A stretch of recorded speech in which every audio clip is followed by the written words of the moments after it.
Yes, microscope. So microscope and telescope वाला part last part है इस चैप्टर का, माइक्रोस्कोप है. सो माइक्रोस्कोप में आपको simple microscope and compound microscope दो चीजें पढ़ना है, सिंपल एंड कंपाउंड. लेकिन माइक्रोस्कोप तो एक मैन मेड आर्टिफिशियल डिवाइस है चीजों को बड़ा या छोटा करके देखने का. तो वो कैसे बनाए होंगे वो समझने के लिए आई का फंक्शन पूरा और अच्छे से समझना पड़ेगा आपको. सो आई की फंक्शन समझने के लिए देखो अभी कुछ चीजें अपन डिस्कस करेंगे, तो वो बेस लेके हम माइक्रोस्कोप में उतर सकते हैं बाद में.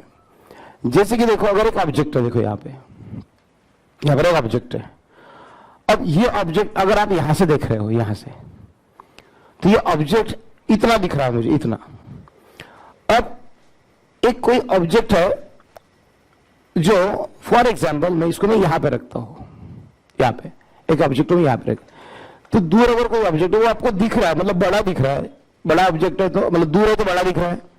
वही ऑब्जेक्ट अगर नजदीक आया तो मतलब दूर है, सपोज यहाँ पे दूर है, जो भी साइज का दिख रहा हो, वही ऑब्जेक्ट अगर नजदीक आया तो और बड़ा दिखेगा. मतलब कोई ऑब्जेक्ट फॉर एग्जाम्पल पहले यहां पर है, यहां पर है, तो यहां पर वो बड़ा छोटा, कोई भी ऑब्जेक्ट बड़ा या छोटा साइज का दिखने का रीजन क्या है पहले अपने को समझना है. नजदीक रहता है तो बड़ा दिखता है और दूर चले जाने पर ऑब्जेक्ट क्या हो जाता है, छोटा हो जाता है. तो ऐसा क्यों होता है, हमारे आंखों को कैसे पता चलता है ना.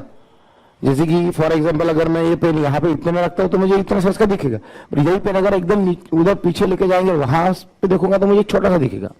जो घर अपने को बहुत बड़ा दिख रहा है, एरोप्लेन से जाते हुए देखोगे तो छोटे छोटे घर नजर आएंगे. तो ये हमारे आंखों में बराबर वो उसका जो इमेज इस तरीके से कैसे क्या अपने आप जनरेट हो जाती है, छोटी और बड़ी.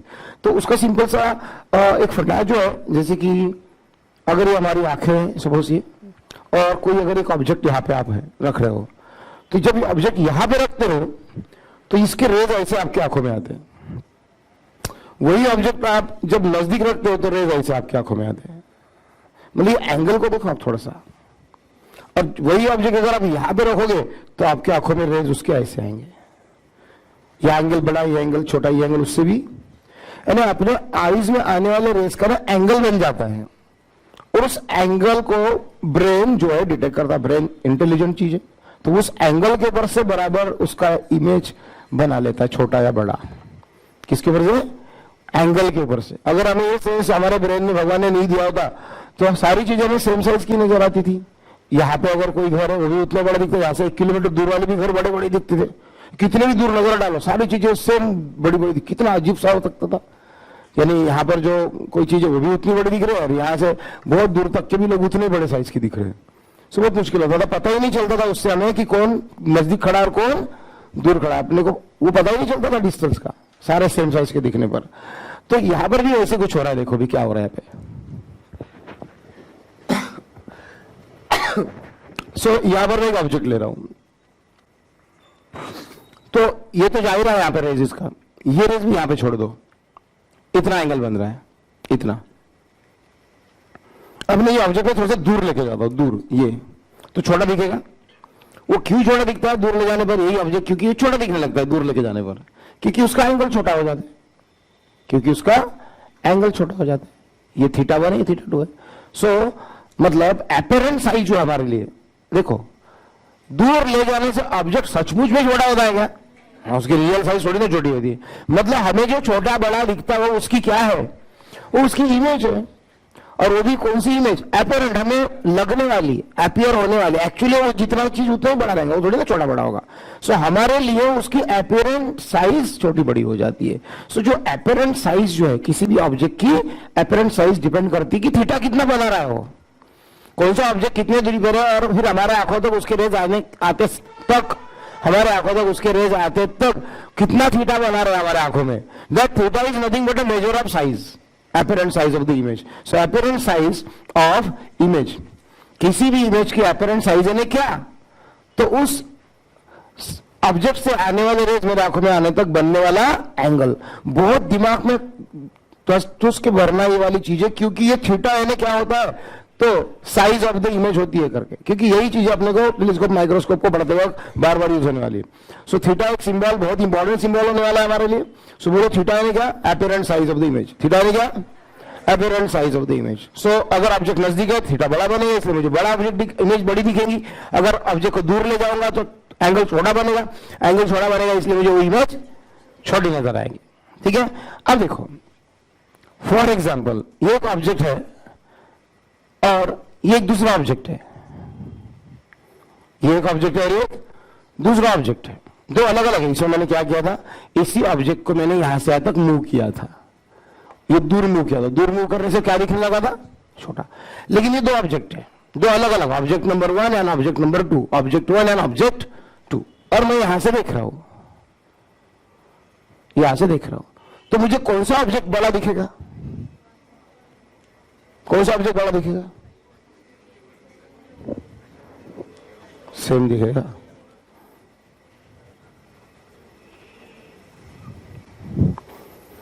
मतलब छोटा ऑब्जेक्ट, मतलब ये समझ दो ऑब्जेक्ट है, दो ऑब्जेक्ट है, ये नजदीक ये यहां पर है बट ये दूर है. एक ऑब्जेक्ट दूर रखा हुआ है, दूर रखने के बाद भी वो बड़ा दिख रहा है, दूर रखने के बाद भी बड़ा वो दिख रहा है. एक्चुअली हमें दिख रहा है उतना, एंड एक्चुअली वो इससे भी बड़ा है.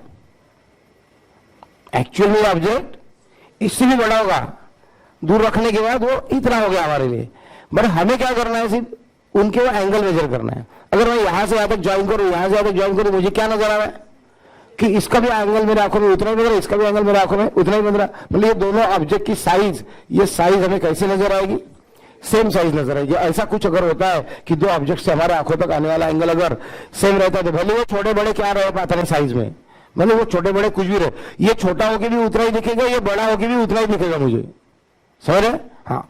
मतलब जस्ट कंसिडर करो कि एक छोटा बच्चा है तो उसकी साइज छोटा ही दिखेगी मुझे, 1.5 फुट. लेकिन एक 6 फुट का आदमी है, लेकिन वो बहुत दूर जाके खड़ा रहता तो मुझे वो भी 1.5 फुट ही दिखेगा. समझ रहे क्या? तो ये छोटा बच्चा तो छोटा दिख रहा है, बड़ा आदमी भी मुझे उतना ही दिखेगा जब वो बहुत दूर जाके खड़ा रहता है. तो उस प्रकार का ये फंडामेंटल है. अच्छा, यहां पे अगर मैं कुछ बात करूं,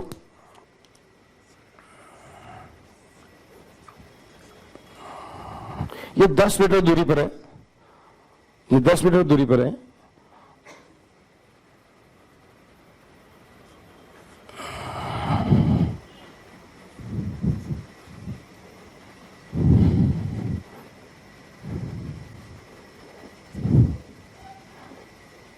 और ये 20 मीटर है, ऐसा कुछ है.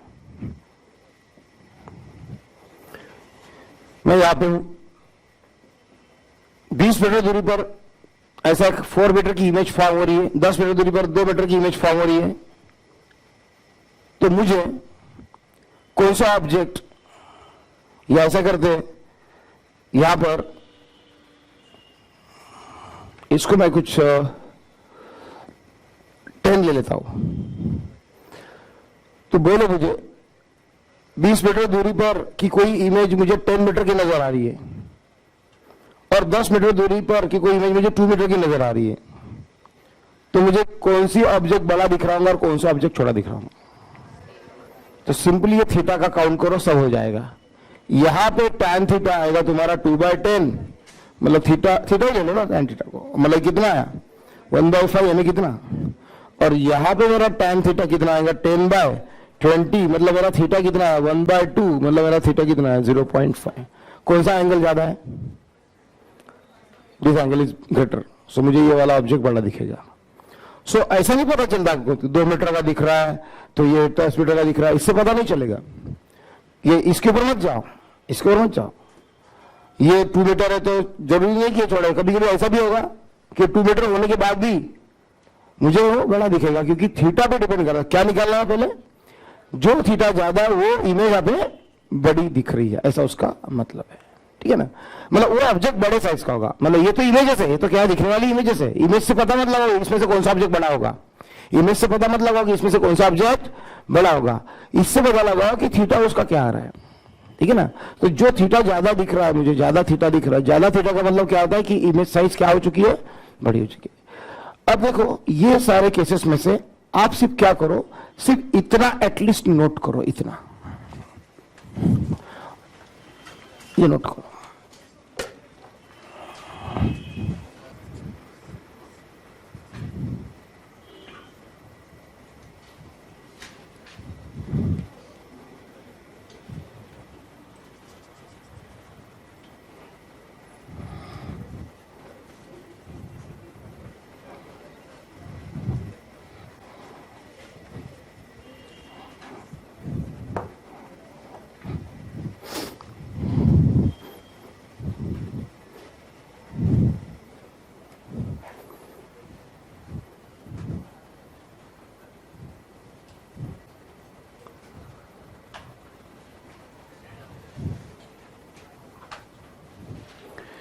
ये भी एक डायग्राम रहने दो, बिकॉज थीटा सेम करके हमें सिमिलैरिटीज ऑफ ट्रायंगल्स कुछ सॉल्व करनी है आगे, ये भी रहने दो।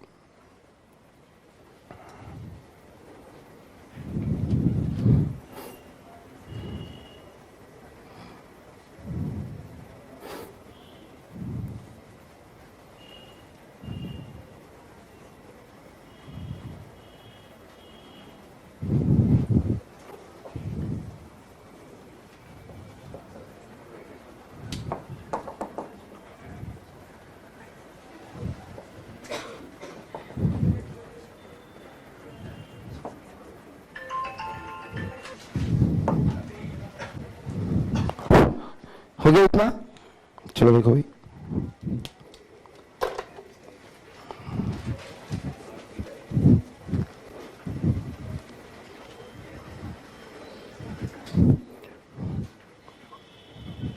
सो हमें जो भी साइज अपीयर होती है किसी भी ऑब्जेक्ट की, वो काय का इफेक्ट है? हमारे आंखों में उस ऑब्जेक्ट की तरफ से आने वाले रेज कितना एंगल बना पाते हैं, उसका इफेक्ट है। ठीक है, अब उसके बाद देखो एक बहुत ही इंपॉर्टेंट, भयंकर इंपॉर्टेंट, एक फंडामेंटल आगे बढ़ने के लिए, जो नहीं समझता है तो हम कुछ भी नहीं कर पाएंगे आगे। जैसे कि एक ऑब्जेक्ट यहां पर है और इस ऑब्जेक्ट को मैं अगर इधर लेके जाता हूं, इधर इधर इस डायरेक्शन में, तो उसकी अपेरेंट इमेज की साइज जो है वो छोटी छोटी होती जाएंगी। इधर इधर जाते हैं तो इमेज की साइज मेरे लिए, इमेज साइज क्या होती जाएंगी? स्मॉल स्मॉल स्मॉल हो जाएगी। और उसी ऑब्जेक्ट को मैं अगर इधर लाता हूं तो इमेज साइज क्या होती जाएगी मेरे लिए? बड़ी बनती है, क्योंकि चीज नजदीक नजदीक आएंगी तो बड़ी होती जाएंगी, बड़ी जाएंगी, क्योंकि हम किसके नजदीक आ रहे हैं? आई के नजदीक आ रहे हैं। तो फिर बड़ी होती जाएंगी, बड़ी होती जाएंगी, तो कहां तक उसको नजदीक लाएंगे? एकदम नजदीक में ऐसे कर दोगे, ऐसा करने से दिखेगा क्या? आंख में घुसाओगे, अंदर जाके देखते बैठो, ऐसा तो नहीं ऐसा आ रहा है तो इतना नजदीक ले लिया, मेरा कुछ दिखना ही बंद हो गया। अगर इतना नजदीक लाओगे इतना ही परसेंट दिखेगा, फिर इतना नजदीक। उसका आपको मालूम है कि लिमिटेशन है ना? तो हम ज्यादा से ज्यादा उसको यहां तक ला सकते हैं, बड़ी होती जाएंगे नो डाउट, बट ज्यादा ज्यादा बड़ी हो रही है उस चक्कर में आंख में नहीं घुसाएंगे, उसको यहां तक ला सकते हैं, बस यहां तक, क्योंकि वो डी तुम्हारा फिक्स्ड है नॉर्मल ह्यूमन के लिए। तो एलियन से तो बात अलग है, बट नॉर्मल ह्यूमन के लिए 25 centimetre is enough, not less than that, otherwise I will be stressed. वैसे भी डी पे भी आई को स्ट्रेस आता ही है, इतना पर्टिकुलर जगह होगी, उससे नजदीक तो और ही तनाव आएगा तुम्हारे आंखों पे। तो ये पर्टिकुलर डी पे जब ये आता है ऑब्जेक्ट ने, उसकी जो इमेज की जो हाइट है वो एच है, कितनी? एच। तो उस वक्त जो एंगल बनता है वो एंगल को हम बोलते हैं थीटा जीरो, उस एंगल को बोलते हैं थीटा जीरो। मतलब एपेरेंट साइज जो है इमेज की, apparent size, maximum apparent size, कौन सी? Maximum apparent size of image, maximum apparent size of image जो होती है वो होती है कितनी? Theta naught. कितनी होती है? उससे हम ज्यादा बड़ी चीज को बड़ी करके देखने की कोशिश नहीं कर सकते, बस बहुत हो गया, नजदीक नजदीक निकला, बड़ा हो गया, बड़ा हो गया, बड़ा हो गया, उससे ज्यादा बड़ा करके हम चीजों को देख नहीं पाएंगे, कि उससे नजदीक लाने में चीजें दिखना ही बंद हो जाता। इसलिए हम ज्यादा से ज्यादा उतना नजदीक ला सकते हैं। कोई अपने बुक में राइटिंग दूर रखेंगे, बारीक बारीक दिखेगी, नजदीक लाओगे तो अच्छे दिखेंगे, अच्छे दिखने, लेकिन 25 सेंटीमीटर, उससे नजदीक लाओगे तो और दिखना बंद हो जाएगा, और फिर वो मुश्किल हो जाएगा देखना उसे, 25 सेंटीमीटर से कम लाओगे तो। और इसका फार्मूला हमारा क्या है? h/d, h/d, इतना लिखो, ये बहुत इंपॉर्टेंट है, बार बार यूज होगा इसका न्यूमेरिकल सॉल्विंग में, एक्सप्रेशन राइटिंग में वगैरह। Maximum apparent size of, actually object को ही देख रहे हैं हम, जो हमें दिखता है उसे हम क्या बोलते हैं? इमेज बोलते हैं, बिकॉज रेटिना पे बनती है, इसलिए थोड़ा सा अटपटा सा लगता है। Maximum apparent size of object लिखो इसको, क्योंकि हम ऑब्जेक्ट की सबसे बड़ी साइज देखते हैं, एक्चुअली वो इमेज बनती है, that is another thing, h/d। Maximum apparent size of the object कितनी हो सकती है हमारे किसी नॉर्मल ह्यूमन के लिए? थीटा नॉट बोलते हैं उसको थीटा नॉट से भी नोट करते जाएंगे, और उसका आंसर कितना रहता है? h/d।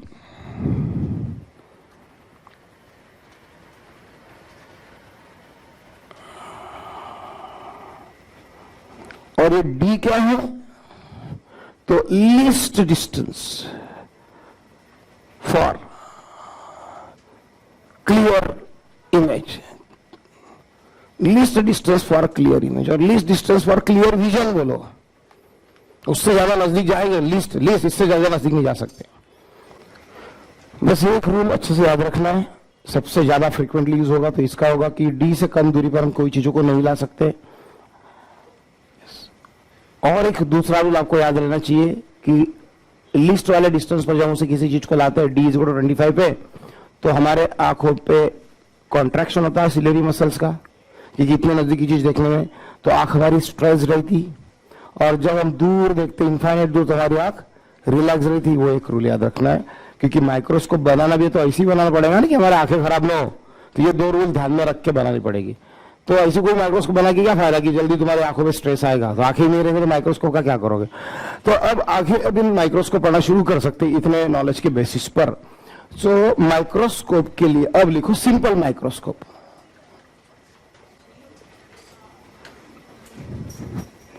Simple microscope, right, simple microscope. Simple microscope यानी जैसे कि सिंपल एक बस एक कॉन्वेक्स लेंस है, कुछ नहीं होता उसके अंदर, सिंपल एक कॉन्वेक्स लेंस होती है सिंपल माइक्रोस्कोप के अंदर। और ये कॉन्वेक्स लेंस है तो डेफिनेटली इसका ये एफ होगा, इधर भी उसका एक एफ होगा, इधर कुछ 2f होगा, ठीक है। तो सिंपल माइक्रोस्कोप क्या करके देखिए हमें, माइक्रोस्कोप क्या करती है, चीजों को बड़ा करके दिखा दी एकदम, जैसे कि माइक्रो ऑर्गेनिज्म आप देखते हो, जैसे कि बायोलॉजिकल मतलब तुम्हारे ऑर्गेनिज्म है, जो अमीबा है, पैरामीशियम है, और कुछ छोटी छोटी चीजें हैं, तो उनको आप माइक्रोस्कोप में अंडर स्टडी करते हो तो थोड़ी सी बड़ी दिखती है वो, तो उसके काम के लिए सिंपल माइक्रोस्कोप है। उसका सिंपल एक कॉन्वेक्स लेंस होती है उसके अंदर, और समझ लो कि एक लेंस है ऐसा सिंपल, इससे भी कोई चीज को आप बड़ा करके देखते हो। तो जनरली आपने देखा होगा कि वो ऐसे एकदम आंख के नजदीक लगाते हैं हम इसको, और चीजें भी बहुत दूर नहीं रहती कि ऐसे यहाँ पे पेपर है, पेपर के ऊपर मैंने डॉट डॉट डॉट डॉट बनाए बहुत नजदीक नजदीक, बट उसको अपने लेंस से देखा तो डॉट डॉट दूर दिखेंगे, बट यहाँ पे लेंस पकड़ देगा और हम यहाँ पे, ऐसा तो होता नहीं है। तो ये सारी चीजें बहुत अच्छे से समझना है कि लेंस में से कुछ देखते हैं जनरली ऐसा देखते हो, माइक्रोस्कोप के ऊपर भी अपनी आंख आप यहाँ पे लगाते हो, मतलब you placed your I hear, इतने में लगाते हो अपनी आंख, बहुत नजदीक लगाते, बहुत नजदीक लगाते यहाँ पे। और जनरली मैग्निफिकेशन करने के लिए आप जो मैग्निफिकेशन करने के लिए क्या कर दो कि आप ऑब्जेक्ट जो है ऑब्जेक्ट वो जनरली एफ के पहले रखते हो, एफ के पहले रखते हो, दिस इज ऑब्जेक्ट, तब जाके वो मैग्नीफाई होकर आपको दिखता है। सो उसका मैग्निफिकेशन तैयार करो, रे डायग्राम को आपको बनाना बड़ी अच्छे तरीके से आती है, बोलो हाँ, ये रे डायग्राम बनाते हैं, थोड़ा सा दूसरे इंक से बनाएंगे, ये तो ऐसा जाएगा, और ये एफ अगर ये एफ है तो इसमें से जाएगा ऐसा, और दूसरा ऑप्टिकल सेंटर से कर दो,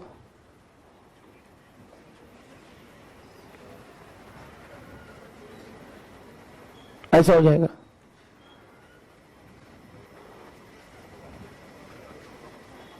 ऐसे।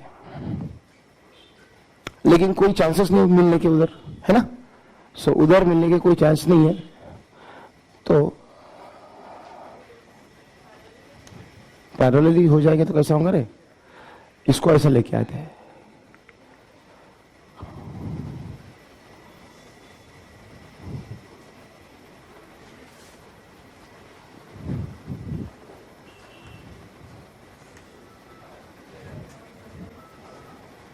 Little bit adjustment, yes.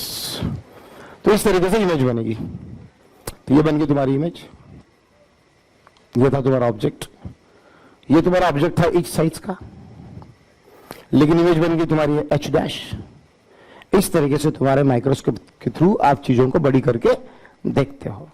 अब अपने को यहां पर ये जो डिस्टेंस है ये वाला, इसे अपन यू बोलेंगे, है ना, ऑब्जेक्ट डिस्टेंस।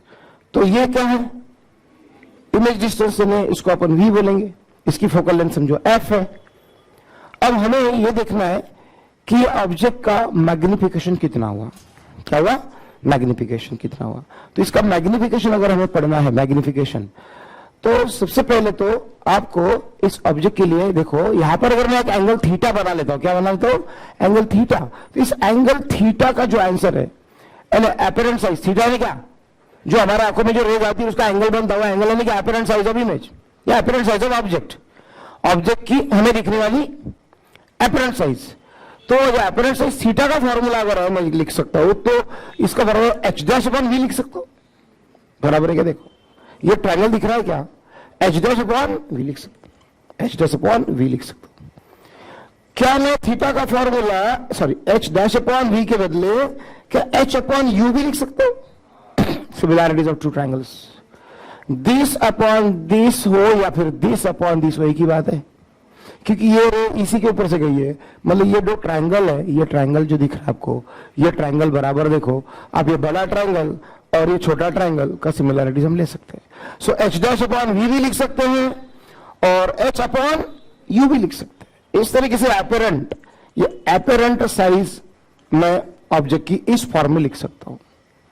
उसके बाद मुझे क्या करना है, इस u को रिप्लेस करना है। क्या करना है, याद रखना, इस u को रिप्लेस करना है। तो इस u को अगर आपको रिप्लेस करना है तो आप इस u को कैसे रिप्लेस करेंगे, इस फार्मूला से। 1 बाय आपका फार्मूला था ना लेंस वाला, 1 by V minus 1 by U is equal to 1 by half, ऐसा फार्मूला है। सो इसमें 1 bye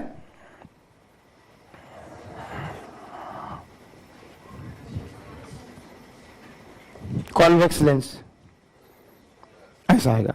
so minus minus plus होगा, मतलब 1 by U is equal to ऐसा होगा, मतलब 1 by U is equal to क्या आएगा, 1 बाय एफ प्लस ये माइनस का उधर जाके क्या हो गया प्लस 1 बाय वी। इतना समझ में आया क्या? तो ये वैल्यू जो है आप यहां पे पुट करके देखो। So you get theta is equal to H upon U. So theta is equal to H और ये 1 बाय यू है, ये 1 बाय यू है, मतलब theta is equal to H into क्या बताओ क्या लिखो, इस 1 बाय यू के जगह आप लिखेंगे 1 by F plus 1 by V. So ये आपका हो गया एपेरेंट साइज, मतलब लेंस से देखने के बाद जो आपको साइज दिख रही है उस ऑब्जेक्ट की, वो ये एपेरेंट साइज ये है। लेंस से देखने के बाद दिखने वाली साइज है एपेरेंट साइज आपकी, ठीक है। अब देखो अगर ये एपेरेंट साइज आपको ज्यादा बड़ी से बड़ी देखना होगा, आप चाहते हो कि बड़ा दिखना चाहिए मुझे, लेंस के बाद लेंस से देखने के बाद मुझे 1 सेंटीमीटर की चीज 10 सेंटीमीटर की दिखना चाहिए, मतलब आप चाहते हो कि थीटा ज्यादा रहना चाहिए, क्योंकि आपको तो मालूम है ना थीटा छोटा रहेगा मतलब चीज छोटी दिखेगी, और थीटा बड़ा रहने का मतलब मुझे चीज बड़ी दिखेगी।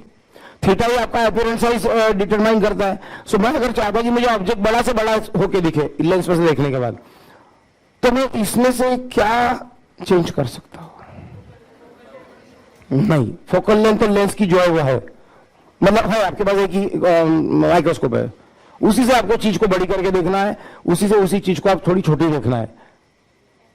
एच तो बदलेंगे ना, एच तो ऑब्जेक्ट का ओरिजिनल साइज है, बोलेंगे सर बड़ी ऑब्जेक्ट लाओ तो बड़ा दिखेगा। अरे उसी ऑब्जेक्ट को बड़ा रखना है, बड़ा ऑब्जेक्ट लाना नहीं है। एच जितना है उतना ही है, एच फिक्स है, एफ फिक्स है, लेकिन मैं वी तो चेंज कर सकता हूं, वी चेंज मैं कर सकता हूं। ये वी फिलहाल ये वी इतना है, लेकिन आपको मालूम है अगर ये वी है ना इमेज यहां पे बन रही है, यहां पे इतने दूर, इस ऑब्जेक्ट की इमेज इतने दूर बन रही है, तो मुझे ये थोड़ी सी छोटी लग रही। अगर ये इमेज थोड़ी सी नजदीक बनती तो बड़ी बड़ी बड़ी बड़ी हो जाएगी। अभी भी देखा मैं इधर चले गए तो छोटी बड़ी इधर आ जाए, और ये इमेज अगर थोड़ी नजदीक बनती तो क्या बड़ी हो सकती थी। और इमेज नजदीक बनना इसके हाथ में, यू के हाथ में भी है, क्योंकि अब तो फिक्स है। मैं यू कम ज्यादा दूरी पर रखने पर भी है कम ज्यादा दूरी पर आ सकता है। मतलब मैं क्या कर सकता हूं कि ऑब्जेक्ट को और ज्यादा बड़ा देखने के लिए इस वी को मैं कम कर सकता, लेकिन कर करके कितना कम करोगे? अगर आपको थीटा मैक्स चाहिए तो कर करके आप इससे आंख में तो नहीं घुसेड़ सकते हो। नहीं आया क्या लिखा हमने कि v को कम करोगे कम करोगे कम करोगे थीटा बड़ा होगा बड़ा होगा बड़ा होगा, डिनोमिनेटर है ना, लेकिन इससे तो कम नहीं करोगे ना, क्योंकि बाद में तो दिखना बंद होगा था ना। क्या है ये समझा? तो इससे ज्यादा हम कम नहीं कर सकते, ठीक है। इतना क्लियर अगर हुआ है तो अब देखो मैग्निफिकेशन का फॉर्मूला। मैग्निफिकेशन यानी थीटा अपॉन थीटा नॉट। क्या ये apparent size of object or apparent size of object or angle made by the object, this is what angle made by the object at the eye के पास with microscope, without microscope. This is angle made by the object at the eye without microscope. देखो एक object इतना है, मुझे इतने size का क्यों दिखता है? क्योंकि वो इतना थीटा बनाता है, बट वही ऑब्जेक्ट माइक्रोस्कोप में इतना बड़ा हो गया। देख ये एच था, एच डैश बन गया, मतलब माइक्रोस्कोप की वजह से उसमें क्या ज्यादा बन गया। ये पहला कौन था? नेकेड आइज से जो दिख रहा था, नेकेड आइज से जो दिख रहा था वो क्या था? थीटा 0 था, और वो छोटा था, इसलिए ऑब्जेक्ट भी छोटा दिख रहा था। लेकिन माइक्रोस्कोप से देखने के बाद तो उसका एंगल भी बड़ा हो गया। सपोज आई के पास अगर एंगल हम बड़ा हो गया ऐसा मानते, तो उसकी वजह से जो है वो दिखने वाला जो ऑब्जेक्ट भी बड़ा दिखेगा। तो यहां पे मैग्निफिकेशन का मतलब क्या है?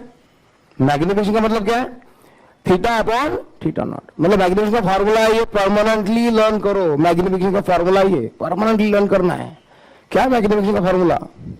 Theta upon theta not. What is theta? Angle made by object at I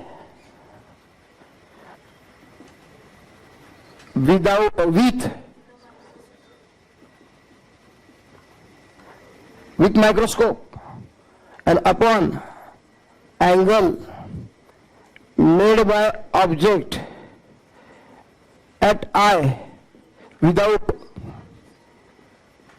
microscope। ये बहुत इंपॉर्टेंट फॉर्मूला रहने वाला है। अब चलो मैग्निफिकेशन एम लिखता हूं मैं। सो बोलो मैग्निफिकेशन एम में थीटा का फॉर्मूला मैं तैयार कर चुका हूं। क्या है?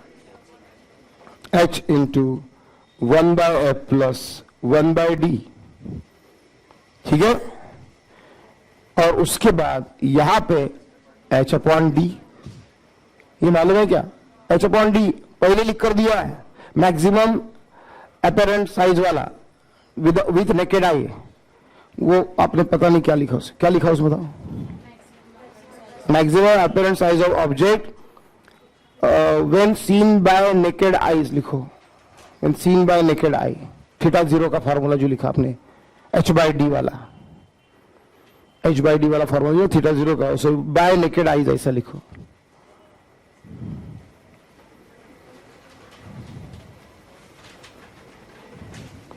वो पहले वाले पेज पे। इसको और दूसरे तरीके से भी पढ़ सकते हैं, क्योंकि न्यूमेरिकल की लैंग्वेज है, नहीं तो कुछ मुझे अलग अलग डेफिनेशन बताने की जरूरत नहीं इधर टाइम पास करने के लिए। न्यूमेरिकल की लैंग्वेज है ये। बोलेंगे angle made by the object eight I without microscope and this is sorry with microscope, this is without microscope.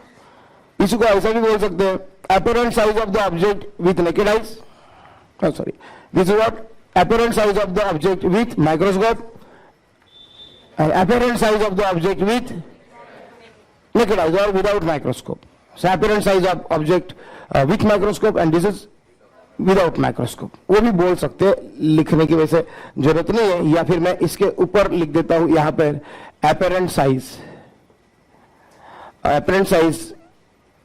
with microscope and apparent size without म्यूस्कोप।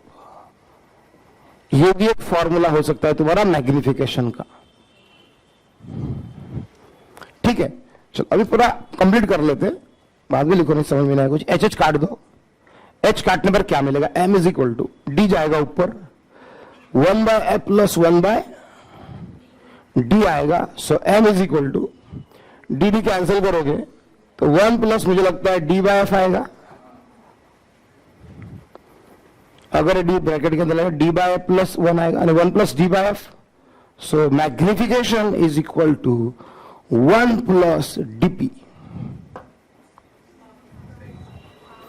Learn भी करो इस फॉर्म में, magnification is equal to 1 plus dp, ऐसा formula उसका आएगा। लेकिन सुनो इधर, ये जो माइक्रोस्कोप है बहुत सिंपल, अपने को छोड़ो यार, ये याद रहेगा तो बहुत अच्छा तुम्हारा, क्योंकि मुझे तो फंडामेंटल वाइज कैसा आ रहा क्यों आ रहा बताना मेरा काम है, पढ़ाना काम है। मतलब आप इसको तो भी लर्न करो तो आपका माइक्रोस्कोप प्रॉब्लम सॉल्व हो जाएगा। 1 प्लस dp याद रहेगा। अच्छा, p को 1/f तो कभी भी लिख सकते, p को 1/f कभी भी लिख सकते। बट ये जो माइक्रोस्कोप को नहीं, कभी कभी आपको बोलेंगे मैक्सिमम मैग्निफिकेशन के लिए न्यूमेरिकल आएगा आपको। कौन सा? मैक्सिमम मैग्निफिकेशन के लिए न्यूमेरिकल आएगा तो 1 प्लस डीपी से सॉल्व करना। लेकिन अगर बोलते कि मैक्सिमम मैग्निफिकेशन वाली माइक्रोस्कोप बनाओ बट आई के ऊपर तनाव नहीं आना चाहिए, स्ट्रेस नहीं आना चाहिए, रिलैक्स रहनी चाहिए, तो फार्मूला ओनली डीपी आएगा। क्यों आएगा? क्योंकि अगर आप आई को देखो, इसको आप बड़ा से बड़ा देखना चाहते थे, बड़ा थीटा मैक्स, इसलिए आपने वी की जगह क्या कर दिया? क्योंकि आपने इमेज को नजदीक लाया, बड़ी होने के लिए नजदीक लाया, लेकिन किससे बड़ा, किससे नजदीक नहीं ला सकते? 25 से कैपिटल डी से तो नजदीक नहीं ला सकते। तो आपने उस वी की जगह क्या ज्यादा से ज्यादा क्या पुट किया? डी, बहुत नजदीक आ गया। लेकिन अभी आई के ऊपर टेंशन आ रहा होगा। डी वाले डिस्टेंस पे कोई चीज को लाओगे तो हमारे आंख पे टेंशन आएगा। आप थोड़ी देर के लिए अपने हाथों की जो लाइंस है छोटी छोटी, वो देखने की कोशिश करो इतने नजदीक से, थोड़ा सा ऐसा भारी भारी लगेगा यहाँ पे थोड़ी देर के बाद। तो अपने को ये स्ट्रेस डाय वाली माइक्रोस्कोप बन गई, जिससे अपने आंखों पे तनाव आएगा। स्ट्रेस डाय, ये स्ट्रेस डाय वाली माइक्रोस्कोप बनी। लेकिन मुझे जिस ऐसी माइक्रोस्कोप बनाना है जिससे मेरी आंखें रिलैक्स रहे। तो आंखें रिलैक्स कब रहती है? जब इमेज कहां रहती है? इंफ्रारेड रहती है। मतलब अगर मैं इसी वी में अगर डी में डालते हुए इसी वी में अगर क्या डाल दूं? इंफिनिटी डाल दूं।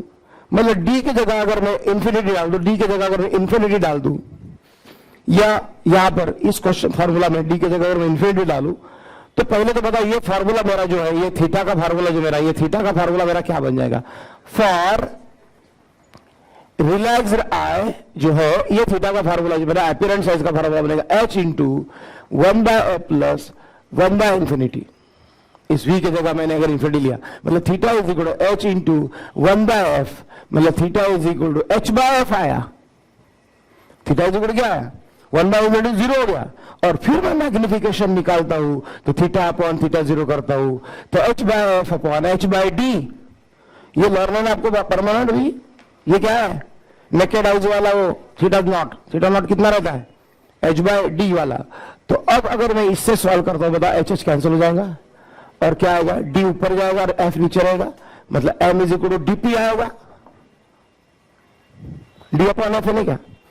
तो चाहे यार देखो, आपको इतना सारी चीजें पढ़ पाओगे, वक्त तो कितने बार रिवाइज कर पाओगे नहीं पाओगे मुझे नहीं मालूम, लेकिन सिंपल माइक्रोस्कोप के लिए इतना तो याद रख सकते हो, एक फार्मूला 1 प्लस डीपी है और एक फार्मूला डीपी है। कोई सी माइक्रोस्कोप बनाने का क्वेश्चन अगर आया तो 1 प्लस डीपी से सॉल्व करोगे, जिसमें मैक्सिमम मैग्निफिकेशन है, ऐसा कुछ वर्ड यूज होता है फॉर द स्ट्रेसफुल आई। और अगर कोई बोलते क्वेश्चन की रिलैक्स्ड आई के साथ में जो माइक्रोस्कोप यूज करनी है, तो मुझे focal length of the microscope find करो या power of the lens use करो, फाइंड करो उसके अंदर का, तो मुझे उसके लिए सिर्फ कौन सा फार्मूला लेना है? DP. So DP on 1 plus DP. ठीक है, दोनों में से कौन सा मैग्निफिकेशन ज्यादा रहेगा? स्ट्रेस ड्राइव वाला है, रिलैक्स ड्राइव वाला? स्ट्रेस ड्राइव वाला ज्यादा रहेगा, 1 प्लस डीपी है।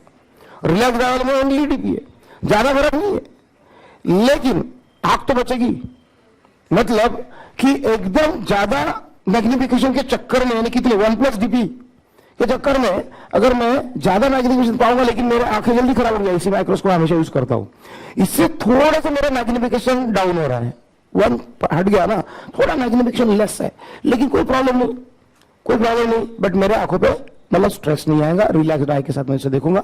And this is very logical. See here कि मैग्निफिकेशन अगर आपको बढ़ाना है तो ज्यादा पावर की लेंस यूज करेंगे। अगर आपको मैग्निफिकेशन ज्यादा चाहिए तो इसमें बताओ बढ़ाने वाला क्या है? 1 तो बढ़ा नहीं सकते और डी बढ़ा नहीं सकते। डी तो 25 सेंटीमीटर नॉर्मल आई का, इसी में क्या बढ़ा सकते? हाँ, जितने ज्यादा power of the lens use करो, जितने ज्यादा पावर की लेंस यूज करोगे उतना ज्यादा स्ट्रॉन्ग माइक्रोस्कोप यानी हाई मैग्निफिकेशन वाली माइक्रोस्कोप बनेगी। जितना पावर ज्यादा यूज करेंगे उतनी हाई पावर माइक्रोस्कोप बनेगी। पावर ज्यादा है, फोकल लेंथ कम। अब देखो यार, फोकल लेंथ कम करने का मतलब है कि कोई ऑब्जेक्ट की जो इमेज है यहां पे बनाने के बदले यहां पे बनाना। और ऐसा तभी होगा जब आप ऐसी लेंस के बदले ऐसी वाली लेंस लोगे, है ना? ज्यादा मतलब उसका जो थिकनेस है सेंटर में ज्यादा होगा, ज्यादा कॉन्वेक्सिटी होगी, तभी जाके आपके जो रेज ज्यादा दूर न जाते नजदीक फोकस लाएगा। उसका फोकस अगर कम हो गया तो पावर बढ़ गया, power of the convergence, power of converging power इसका बढ़ गया। मतलब अगर मैं पावर ऑफ द कन्वर्जेंस बढ़ाता हूं तो ही मेरा मैग्निफिकेशन पावर अच्छा आता है। मुझे अगर कोई चीज अगर 3 टाइम्स देखना है, 4 टाइम्स अगर साइज की देखना है बराबर है। तो मुझे क्या ज्यादा चाहिए, पावर ज्यादा चाहिए। फॉर एग्जाम्पल मेरे पास एक कॉन्वेक्स लेंस है, सिंपल माइक्रोस्कोप है जिसकी कॉन्वेक्स लेंस है 12.5 फोकल लेंथ। कितनी है फोकल लेंथ, कितनी है?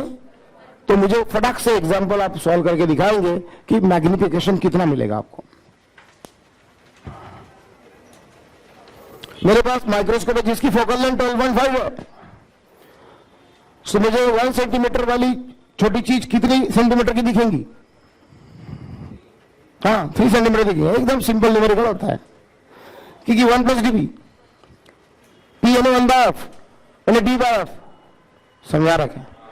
डी बाय डी तो 25 होता है, फोकल लेंथ 12.5 बताई मैंने, 25 बाय 12.5 2 प्लस 1 यानी मैग्निफिकेशन 3 आया। मतलब थीटा अपॉन थीटा नॉट 3 आया, मतलब एच डैश अपॉन एच 3 आया। थीटा अपॉन थीटा नॉट यानी क्या, एच डैश अपॉन एच ही तो होगा। सो एच डैश अपॉन एच कितना है, 3 आया। मतलब मुझे एच डैश कितना दिखेगा, 3 टाइम्स ऑफ एच दिखेगा। ओके, लेकिन मैं चाहता हूं कि नहीं, ये मुझे 10 टाइम्स दिखे। 3 टाइम्स नहीं, मुझे 1 सेंटीमीटर की चीज 10 सेंटीमीटर बड़ी दिखे, 3 सेंटीमीटर नहीं। तो मुझे पावर ऑफ द लेंस बढ़ाना पड़ेगा, और पावर ऑफ द लेंस बढ़ाना फोकल लेंथ कम करना, और फोकल लेंथ कम करना है लेंस को ऐसा ऐसा ऐसा ऐसा करना। और ऐसा जब लेंथ का जो आप ये साइज जब ऐसा ऐसा ऐसा करते जाओगे, ऐसा करते जाओगे, तब जाके फोकल लेंथ नजदीक नजदीक नजदीक आएंगी। लेकिन ऐसा करने से ये कर्वेचर अगर ज्यादा बड़े हो गए, ज्यादा बड़े अगर हो गए, तो एक नई प्रॉब्लम चालू हो जाता है, एक नया प्रकार का प्रॉब्लम चालू हो जाता है। वो होता है मतलब आप क्रोमैटिक एबरेशन शुरू हो जाता है। क्योंकि ज्यादा कर्वेचर अगर दिया तो रेड वाला जो रे है किसी और जगह पे, वायलेट वाला किसी और जगह पे, ग्रीन यहाँ पे, ब्लू यहाँ पे, येलो यहाँ पे, और वो इमेज धुंधली हो जाएंगी। मतलब image will not be good image नहीं मिलेगी। इमेज थोड़ी सी जो है वो अपने को मतलब ऐसी मतलब पूरी क्लियर नहीं, शार्प इमेज नहीं बनेगी, थोड़ी सी मतलब ऐसी धुंधली सी इमेज बनेगी, क्लियर इमेज नहीं बनेगी। Image will not be clear, will not be good. So because of what, chromatic aberration. पता है ना क्या है? हाँ, अलग अलग कलर के रेज अलग अलग जगह डाइवर्ट होकर मिलते। अगर ज्यादा कर्व कर दिया तो देखो ऑलमोस्ट अगर ऐसा रखा तो एक ही जगह चले जाते हैं, बट अगर आपने ज्यादा इसको कर्वेचर कर दिया ना तो उसके जो फोकल लेंथ के इफेक्ट कुछ ऐसे आ रहे हैं कि अलग अलग जगह पर रेड येलो ग्रीन ब्लू वाले कलर जाके मेरे क्रोमैटिक एबरेशन शुरू हो जाएगा, because of which image will not be clear. और क्लियर ही नहीं दिखेंगी तो हमारा काम ही होगा। सो इसके लिमिटेशंस हैं। कौन सा माइक्रोस्कोप? सिंपल माइक्रोस्कोप क्या लिमिटेशन है? एक पर्टिकुलर ही फोकल लेंथ की लेंस आप यूज कर पाओगे। एकदम अगर फोकल लेंथ अगर आपने कम की पावर बढ़ाने के लिए, तो मैग्निफिकेशन तो ज्यादा मिलेगा, बहुत बड़ी दिखेंगी इमेज, लेकिन धुंधली सी मिलेगी, sharp and clear dot image नहीं मिलेगी। So this is not suggested कि आप इसमें बहुत ज्यादा एक्सपेरिमेंट नहीं कर सकते। Magnification can be increase up to certain limit, but अगर आपको क्लियर भी चाहिए और शार्प भी चाहिए और बड़ी भी चाहिए, so will go for the compound microscope. Simple microscope के बाद कौन सी माइक्रोस्कोप आएगी? कंपाउंड माइक्रोस्कोप आएगी, जिसमें दो कॉन्वेक्स लेंस लगी होंगी, जिसका बराबर एडजस्टमेंट करेंगे। सो हमें मैग्निफिकेशन भी बहुत बड़ा मिलेगा एंड इमेजेस की क्लियरिटी भी मेंटेन रहेगी। तो कंपाउंड माइक्रोस्कोप हम पढ़ेंगे।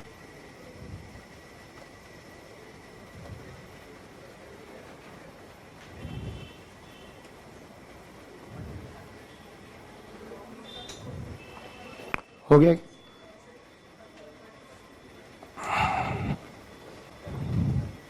नंबरिंग किया है मैंने, बराबर सिक्वेंशियली बराबर लिखो।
हो गया?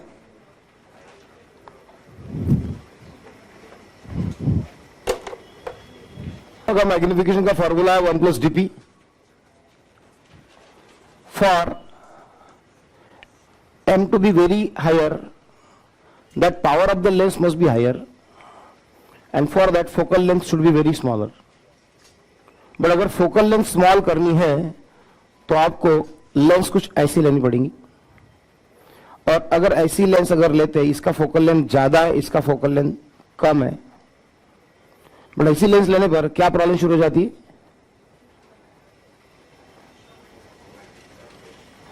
क्रोमेटिक एबरेशन शुरू हो जाता है. That's why image will not appear good और शार्प नहीं मिलती image. That's why simple microscope is not useful in magnifying the objects up to a large extent. There is a limitation of its magnification. So therefore, magnification of simple microscope is limited.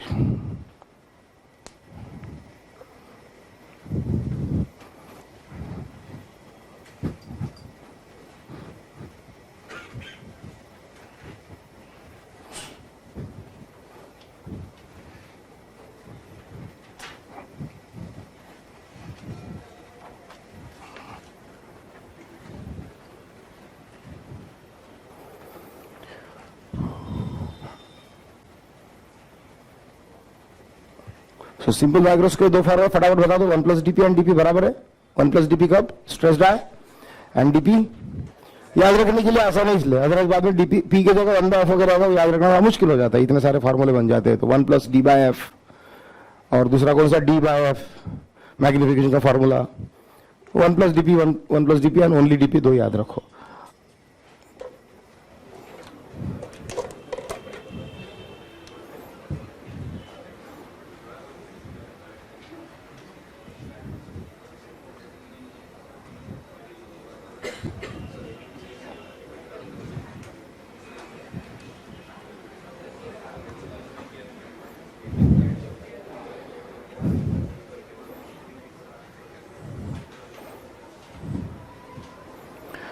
So compound microscope में object का magnification कैसा हो रहा है थोड़ा समझ लो. यहाँ पे अभी देखो एक लेंस है, ये लेंस का ये होगा आपका एफ ओ, ये 2FO. उसी तरीके से इसका भी कहीं ना कहीं FEN 2FE होगा. तो सबसे इंपॉर्टेंट चीज यहाँ पे एकदम रटना है, आपको ध्यान में रखना है कि कंपाउंड माइक्रोस्कोप से ऑब्जेक्ट को मैग्नीफाई करके जब देखते हैं तो उसे रखते कहाँ पे, वो एक टिपिकल प्लेस होती है, वहीं पे रखने के बाद कंपाउंड माइक्रोस्कोप आपको मैग्निफिकेशन देगी. एंड ऑब्जेक्ट जहां पे रखा जाता है वो प्लेस है F एंड 2F के बीच में, उसे आपको रटना होगा, लर्न करना होगा. किसी और जगह आप रखोगे आपकी ना रे डायग्राम बनेगी, ना डेरिवेशन बनेगा, और ना ही आपको मैग्निफिकेशन मिलेगा. So where the object be placed between F and 2F. So F and 2F के बीच में ही ऑब्जेक्ट को रखा जाता है. यहां पर दिस इज एन ऑब्जेक्ट, यहां पे तो मतलब ये H है, कितना है H, ये इसको मैं 2F0 बोल देता हूं. ये उसके हाइट कितनी है ऑब्जेक्ट की, ऑब्जेक्ट की हाइट अपन पहले से कितनी लेते आ रहे हैं, तो ये अपन ने ले लिया. अब इसके बाद इसकी इमेज बनाते हैं. इसकी इमेज कैसे बनेगी, पहले तो पैरेलल आएगा, बराबर है. पैरेलल आएगा तो बताओ, पैरेलल आएगा कहां से जाएगा, इस फोकस से जाएगा यार. पैरेलल आएगा, सपोज टू बी ये फोकस है, तो मतलब ये फोकस है F, इसको F0 बोलता है. तो यहां से जाएगा वो, यहां से रे ऐसे ऐसी रह जाएगी ऐसे. और दूसरा बताओ, दूसरा ऑप्टिकल सेंटर से जाएगा, बोले यहां पे, बराबर है. तो यहां पे उसकी क्या बन गई इमेज, इन्वर्टेड इमेज बन गई. यहां पे इन्वर्टेड इमेज बन गई, मतलब ये H' हो गया ना, बड़ा हो गया ना. तो ये तो एक ही लेंस है, नहीं तो सिंपल माइक्रोस्कोप जैसा यूज हुआ सिर्फ, एक ही लेंस है, बट अपने को तो दूसरी लेंस भी यूज कर रहे हैं। तो ये जो इमेज यहां पे बनी, ये इमेज जिस जगह पर बनी है वो इन दोनों लेंस को कुछ ऐसा नजदीक दूर रखते हैं इनके फोकल लेंथ को देखते हुए कि ये जो इन्वर्टेड इमेज बनी ये ना इसके एफई के पहले बनना चाहिए। समझ रहे क्या हो रहा? इसका एफई होगा ना तो इमेज उसके उधर बने, ऐसा ही उन दोनों को जानबूझकर माइक्रोस्कोप बनाते वक्त वो किया जाता है एडजस्टमेंट। ये यहां पे बनने से अब देखो आगे क्या होगा। यार ज्यादा ही बड़ा हो गया, लेकिन ये थोड़ा सा पैरेलल लेने को जगह ही नहीं मेरे को। लेंस बड़ा कर दो, अच्छा ठीक है, गुड आइडिया। लेंस को बड़ा कर देते अभी। ये सारा रे डायग्राम मिटाते बैठने से, लेकिन फिर बाद में पता नहीं क्या होगा। क्या? हाँ,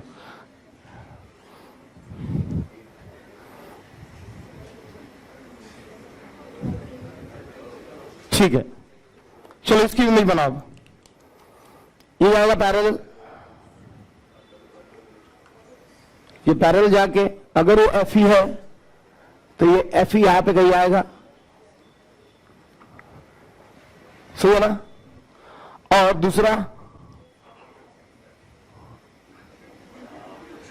डालो, सपोज एफ ई ऐसा जाएगा, कहीं ना होता, और ये जो है ऐसा जाएगा, ऐसा। समझ है ना? पैरेलल जाके फोकस में से गया एफ ई में से, एफ ई इधर होगा, अपने हाथ में है। हाँ, इतना इतना। अब बताओ क्या होगा? ये बैक ट्रैक करेंगे,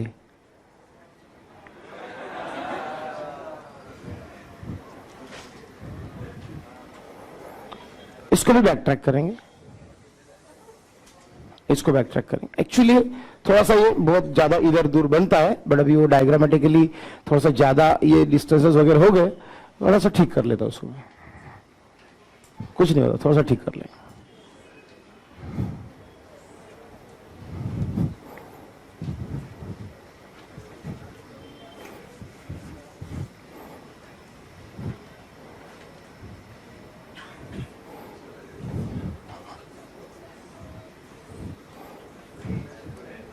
चलो ऐसा बना देते हैं। ये एच डैश है, ये एच डैश का ये रे ऐसा जाके एफ ई में से पास होगा, और इसमें से ये कुछ ऐसा पास होगा, और थोड़ा सा ये ऐसा पास होगा।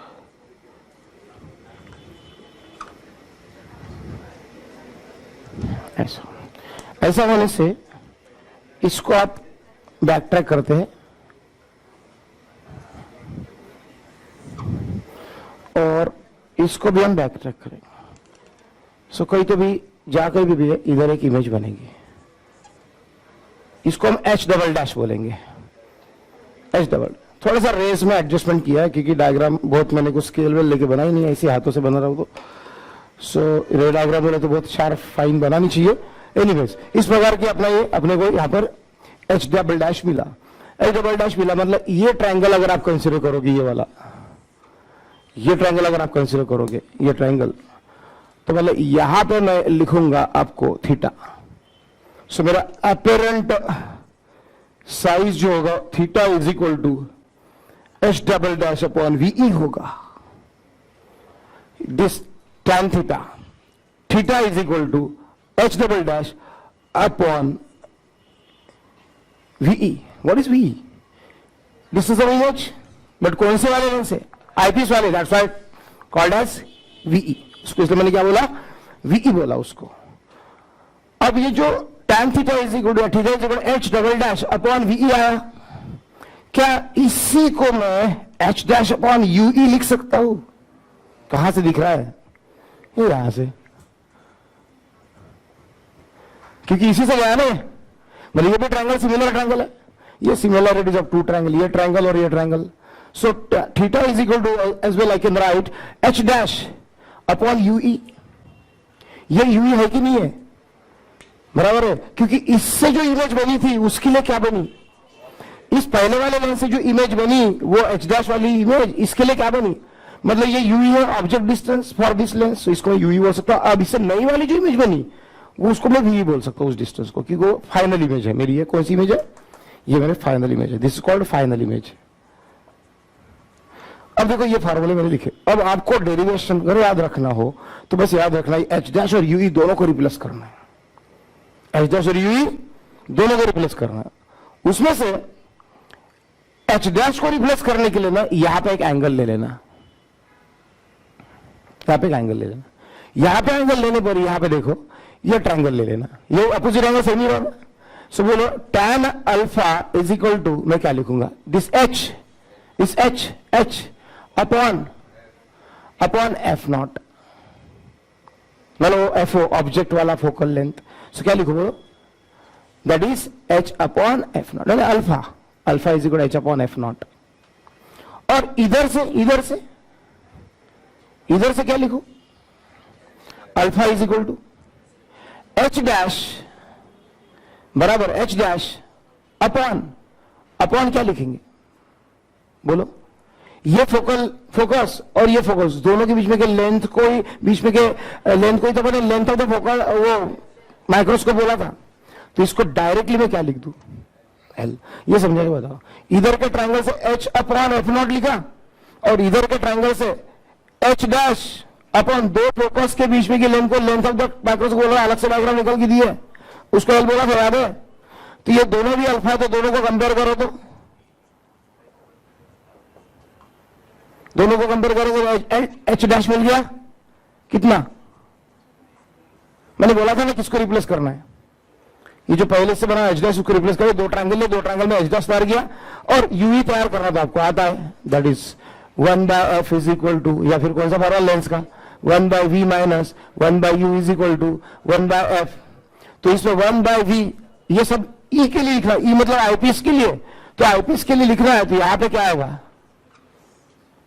ये आईपीएस के लिए वी बताओ ना कितना है माइनस में, और यूई बताओ माइनस में ही है, और इज इक्वल टू ये यूई भी माइनस में है, वी भी माइनस में है, वी भी माइनस में है इस आईपीएस के लिए। सो बोलो यहां पे 1/ue इज इक्वल टू क्या आएगा, 1/u प्लस में आ गया, 1/f प्लस 1/v आया। तो ये दोनों चीजें इस पर डालो अभी, बोलो theta is equal to H dash, बोलो HL अपॉन एफ नॉट ये, एंड 1/ue के बदले, मतलब एच डैश को 1/ue अलग निकालता हूं मैं, इसको अगर ऐसे लिखता हूं एच डैश इंटू 1/ue, तो एच डैश की जगह ये आ गया, और 1/ue की जगह 1/f प्लस 1/ve। ये क्या आंसर है, apparent size of final image का आंसर है, apparent size of final image का आंसर है। अगर मुझे ये इमेज बड़ी से बड़ी देखना होगा तो मुझे इमेज नजदीक लाना पड़ेगा, ज्यादा से ज्यादा कहां तक, डी तक, ज्यादा से ज्यादा कहां तक, डी तक, मैक्सिमम मैग्निफिकेशन के लिए, मतलब मैक्सिमम थीटा के लिए मुझे फॉर्मूला मिलेगा HL अपॉन एफ नॉट, और 1/f प्लस 1/ क्या मिलेगा, डी मिलेगा। एंड अभी मैग्निफिकेशन का फॉर्मूला लिख रहा हूं, magnification is equal to theta upon theta naught. So बोलो थीटा कितना है मेरे पास, HL upon F naught, HL upon F naught ऊपर क्या क्या है 1/f प्लस 1/d, और अपॉन में थीटा नॉट है क्या h/d, थीटा नॉट का एक ही फार्मूला वो नेकेड आइज वाला h/d। सो इस पे HH कैंसिल हो गया, HH कैंसिल हो गया, तो बोलो क्या आएगा, DL बराबर है, ओके, या LD, ये LD अपॉन एफ नॉट, और ये कौन, अरे यार ये तो एफ ही लिखना रह गया, एफ ही, क्योंकि आईपीएस के चालू था ना ये सारा, जो किसके लिए था, आईपीएस के लिए चालू था, तो ये एफ ही, और यहां पे क्या आया 1/fe प्लस 1/d, ये LD ऊपर गया, ये आया तुम्हारा मैग्निफिकेशन का आंसर, ये मैग्निफिकेशन का आंसर आया। ये लेकिन कौन से आई के लिए आया, ये कौन से आई के लिए आया, ये आएगा आपका स्ट्रेच्ड आई के लिए आएगा, किसके लिए आएगा ये, this is for stretched I, why, because वहां पे डी है, लेकिन मुझे फॉर रिलैक्स्ड आई के लिए अगर बनाना होगा तो एम का answer LD upon F not 1/fe plus 1/infinity करूंगा मैं, सो मैग्निफिकेशन का आंसर कितना आएगा, L D upon F not 1/FE आएगा। सही है। तो ये हो गया मेरा रिलैक्स आई के लिए, लेकिन आपको याद रहना बहुत मुश्किल है, इसलिए मैं आपको एक शॉर्टकट इसका बता देता हूं। इसको आप याद रखोगे ऐसा,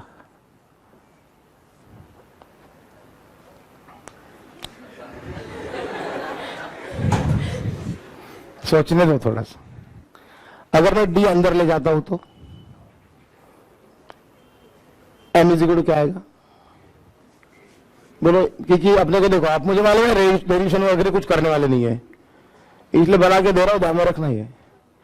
D/FE प्लस 1 सही है क्या? सो इसको आप ऐसे याद रखो, LP इंटू 1 प्लस DP। याद रहेगा आपको, 1 प्लस DP पहले से याद है आपको, स्ट्रेस डाई का, सिंपल माइक्रोस्कोप का। तो कंपाउंड माइक्रोस्कोप में 1 प्लस DP को LP लगा देना, 1 प्लस DP को LP लगा देना, LP। ये O वाला और ये E वाला, ये O वाला LP, ये पावर कौन सा, ऑब्जेक्ट वाला, और ये आईपीस वाला पावर LPDP याद, मतलब कैसा करो, 1 प्लस DP याद है पहले से स्ट्रेस डाई के लिए, बोलो कंपाउंड माइक्रोस्कोप वाला जैसे क्या लगाओगे, 1 प्लस DP को LP मल्टीप्लाई करो, P यानी ऑब्जेक्ट वाला। और रिलैक्स डाई का प्रॉब्लम अगर आया तो LPDP, सही है ना, क्योंकि ये LP और DP, सो LPDP। तब याद रहेगा तो अच्छा रहेगा। डेरिवेशन आप करो मत करो, भूल जाओ, मुझे कोई इससे लेना देना नहीं, समझाना मेरा काम था। बट फॉर्मूले चाहिए, छोटे छोटे क्वेश्चन आते हैं, फटाफट बनते हैं। सो सिंपल माइक्रोस्कोप के दो आंसर थे, 1 प्लस DP एंड DP, और इसके आंसर भी 1 प्लस DP एंड DP है, साथ में ब्रैकेट के बाहर एक LP लग रहा है। ब्रैकेट के बाहर वाला LP जो PO वाला है, ऑब्जेक्ट वाला है, और ब्रैकेट के अंदर वाला PE वाला, आईपीस वाला है। तो उसमें सब दिया रहता है, एकदम चिवड़ा लगता है ऑप्शन पढ़ने का, वो पूरा प्रॉब्लम कि इसकी फोकल लेंथ, उसकी फोकल लेंथ, आईपीस की फोकल लेंथ, ऑब्जेक्ट की फोकल लेंथ, बट अपने को वहां पे कोई डिस्टर्ब नहीं होना है, बराबर आप अपने जगह पे आप अपने वैल्यू पुट करना है। LPDP में बाहर वाले जो चीजें वो मतलब PO वाले ऑब्जेक्ट वाले, ब्रैकेट के अंदर वाले 1 प्लस DP में जो है वो आईपीस वाले हैं, उसकी फोकल लेंथ आएंगी। और जरूरी नहीं कि पावर ऑफ द लेंस दी रहेंगी, ध्यान में रहने के लिए मैंने ऐसा बना के दिया। आपके एक्चुअल फार्मूला कौन से यूज करने की जरूरत पड़ सकती है, इसके जगह L/FO, इसके जगह D/FE, इसकी जगह भी L/FO 1 plus D/FE, because mostly problem focal length के फॉर्म में दिया रहेगा। तो याद रखने के लिए मैंने पावर में बना दिया, LPDP वगैरह याद रहना चाहिए करके। तो चारों फार्मूला एक बार बताएंगे, माइक्रोस्कोप बता, 1 प्लस DP रिलैक्स डाई के लिए DP, और कंपाउंड माइक्रोस्कोप का स्ट्रेस डाई के लिए LP into 1 plus DP, LP into 1 plus DP, बाहर O और अंदर E, और रिलैक्स डाई के लिए LPDP। ठीक है,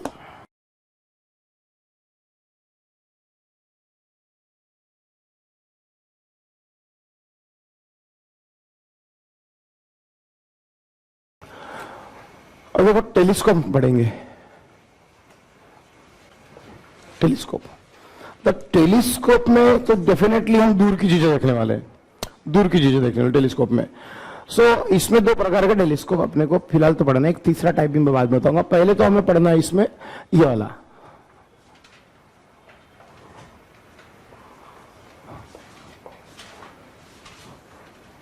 एस्ट्रोनॉमिकल टेलीस्कोप। कौन सा? मतलब जो एस्ट्रोनॉमिकल बॉडीज है, सेलेस्टियल बॉडीज देखने के लिए, स्टार्स, प्लैनेट्स वगैरह को स्टडी करने के लिए जो टेलीस्कोप यूज होगा, एस्ट्रोनॉमिकल। तो एस्ट्रोनॉमिकल टेलीस्कोप कैसा बनेगा, उसका मैग्निफिकेशन का फॉर्मूला क्या रहेगा। हमने सारे मैग्निफिकेशन के फॉर्मूले बनाए ना, ये DP 1 plus DP and all, LPDP वगैरह सारे काय के फॉर्मूले थे वो, हाँ मैग्निफिकेशन के फॉर्मूले थे, नहीं तो वही याद रह जाएगा, और काय का था वही याद नहीं। हाँ, तो अब एस्ट्रोनॉमिकल टेलीस्कोप बनानी है अपने को। तो ये टेलीस्कोप को समझने के लिए ना पहले हमें यह समझना है कि विदाउट टेलीस्कोप दूर की चीज हम देखते हैं जब, तो छोटी दिखती है, तो वो किस तरीके से उसका वो अपेरेंट साइज हमें दिखता है, वो थोड़ा सा एक बार स्टडी करते हैं। Like this is our eye, this is our eye, suppose ये आई, यहां से हम सपोज मतलब ऐसा उल्टा नहीं है, आई का सिंबल है सिर्फ ये, दिस इज द आई। यहां से हम कंसिडर करो कि इतने दूर की कोई बॉडी को देख रहे हैं, इतने, ये सपोज एक ऑब्जेक्ट है ऐसा, ये अगर हम देख रहे हैं ऐसे, तो ये ऑब्जेक्ट हमें छोटा दिखता है, क्योंकि देखो ऐसी पैरेलल रेज आएंगी, ऐसी ऐसे भी कुछ रेज आएंगे आंखों में, ये ऐसी, या इतने सारे दिखाने के बजाय ना ऐसा दिखा दे दो डायरेक्ट, ऐसी रेज आएंगे आईज में, और यहां पे भी आएंगे ऐसी, ऐसी, मतलब यहां पे क्या बनेगा, एक एंगल बनेगा थीटा। ये थीटा को हम क्या बोलते हैं, apparent size, because theta decides the size. Theta बड़ा तो यस, थीटा लार्ज तो साइज ऑफ, मतलब apparent size of object large, and theta small, ये ऑलरेडी पढ़ चुके हम, तो apparent size of object small, बराबर है। तो हमें जो एपेरेंट साइज दिखता है इसका, वो थीटा पे डिपेंड करता है। हमारे आंखों में जो आने वाले रेस कितना एंगल बनाते हुए आते हैं, छोटा एंगल बना के आएंगे मतलब हमारा ब्रेन उसे छोटा कैलकुलेट करता है साइज को, बड़ा एंगल बनता है तो बड़ा कैलकुलेट करता है। तो इस बेसिस पर हमें ये थीटा के बेसिस पर हमें वो एपेरेंट साइज नजर आती है। इस थीटा को हम क्या बोलते हैं, so this theta is what that apparent size of the object, इसे क्या बोलते हैं, अच्छे से ध्यान में रखने से, apparent size of object at naked eye, or we can say that theta is what, the angle subtended by an object at naked eye। तो टेलीस्कोप के स्टडीज में जाने के पहले ये थीटा है क्या है, पहले ध्यान से सुन लो। पहले थीटा क्या है, ये दिस इज व्हाट, ये थीटा नॉट हमने शायद बोला रहा होगा इसको, थीटा जीरो। तो थीटा जीरो ने क्या है, एपेरेंट साइज ऑफ ऑब्जेक्ट, कहां पे तैयार हो रहा है, आई के पास, नेकेड आई के पास तैयार हो रहा है एपेरेंट साइज, या उसको angle subtended bye the object बोलेंगे। ठीक है, इतना पहले फटाक से नोट कर लो, फिर हम एस्ट्रोनॉमिकल टेलीस्कोप में जाते हैं, क्योंकि शुरुआत इसी से होने वाले एक्सप्रेशन की, जो फॉर्मूले बिगिनिंग जो होने वाले।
चलो, हो गया।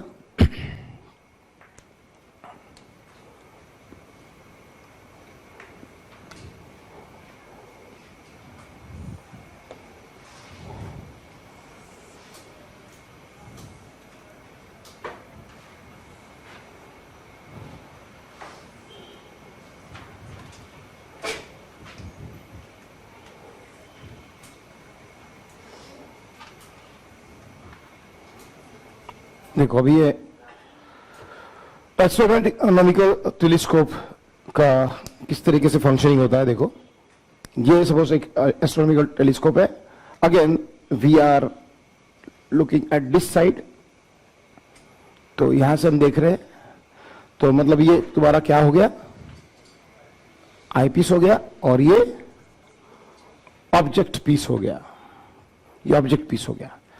अब चलो ठीक है, अब देखो हम इधर ऑब्जेक्ट है, कहां पे ऑब्जेक्ट, F4 कहा, F4 टू F के बीच में रहेगा, कहां पर ऑब्जेक्ट, इन्फाइनाइट पे, क्योंकि एस्ट्रोनॉमिकल टेलीस्कोप बना रहे हैं तो उसको तो हम छोटी इंटेंसिटी की चीजें देखने के लिए बनाएंगे नहीं, तो सेलेस्टियल बॉडीज है, स्टार्स है, प्लैनेट है, उनको देखने के लिए बना रहे, तो ऑब्जेक्ट बहुत दूर रहेगा। तो ऑब्जेक्ट बहुत दूर रहेगा तो रेज कैसे आएंगे? सपोज टू बी ऑब्जेक्ट यहां पर है, मतलब ऐसे आएंगे। एक तो ऐसे प्रकार के आएंगे रेज, देखो ऐसे, मतलब फॉर एग्जाम्पल कुछ रेज ऐसे आएंगे, ऐसे जो ऐसे आएंगे वो तो सीधे निकल जाएंगे, बट कुछ ऐसे भी तो आएंगे ना, कुछ जो है वो ऐसे भी आएंगे, ऐसे भी आएंगे कुछ।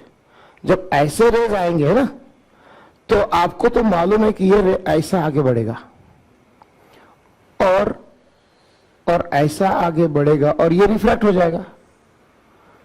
ये जहां कहीं पर भी बनेगा, आपको मालूम है कि फोकल प्लेन रहता, paraxial ray which are not parallel to principal axis, वो फोकल प्लेन पे इमेज बनाते हैं।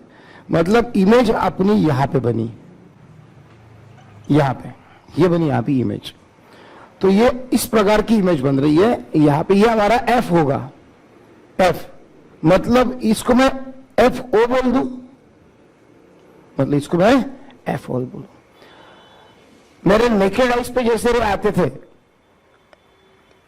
इनफाइनाइट डिस्टेंस में जब ऑब्जेक्ट रहता था, मेरे नेकेड आइज पे डिस्टेंस, नेकेड आइज पे जब रेज जैसे आते थे, अभी थोड़ी देर पहले मैंने जो बना के दिया डायग्राम, वैसे आएंगे ना।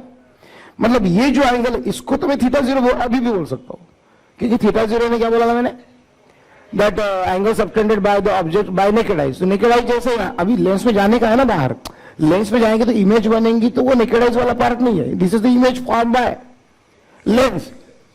बट लेंस के अंदर एंट्री करने के पहले तक तो ये वाला मेरे नेकेड आइज में जैसे आते थे, मैं अगर यहाँ पे खड़ा रहता हूं तो मैं अपनी यहाँ पे मेरी आय है, सो इसका मतलब है कि ये थीटा जीरो है अभी भी, तो ये है मेरी रियल साइज ऑफ ऑब्जेक्ट, मतलब ये मेरा एच होगा, समझो ये एच, ये मेरा एच होगा और ये थीटा जीरो होगा।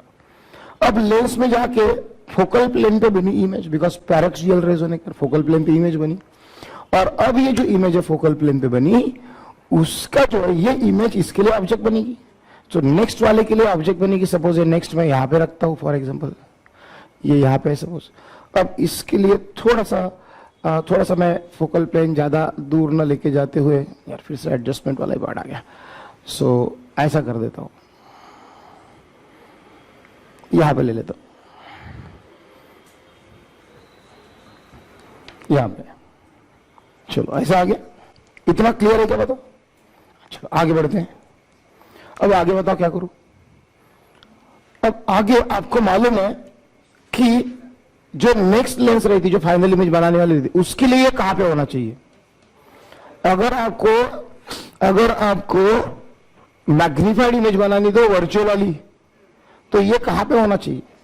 हाँ, मतलब ज्यादा दूर हो गया ऐसा लग रहा है मुझे, ये समझो उसका, फॉर एग्जाम्पल ये यहां पर है, यहां पर है, यहां पर है, तो इसका एफ इधर होना चाहिए, तो इसके एफ के अंदर होना चाहिए, तभी जाके ऐसा जाएगा, ऐसा जाके इसका एफ अगर इतना होगा, देखो इतना, ये एफ इधर होगा ना, एफ ये कौन सा है?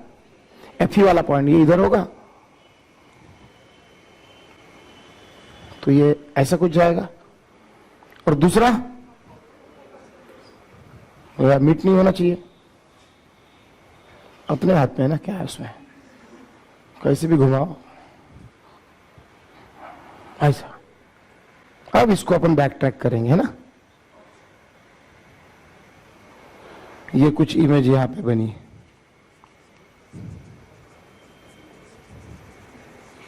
वर्चुअल है कोई प्रॉब्लम, लेकिन फाइनल इमेज है, तो इस तरीके से फाइनल इमेज बनी है।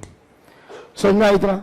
तो ये बन गया आपका फाइनल इमेज। अब इसको अपन एच बोला, इसको एच डैश बोला, रेड इंक लेते अपन, रेड इंक लेंगे,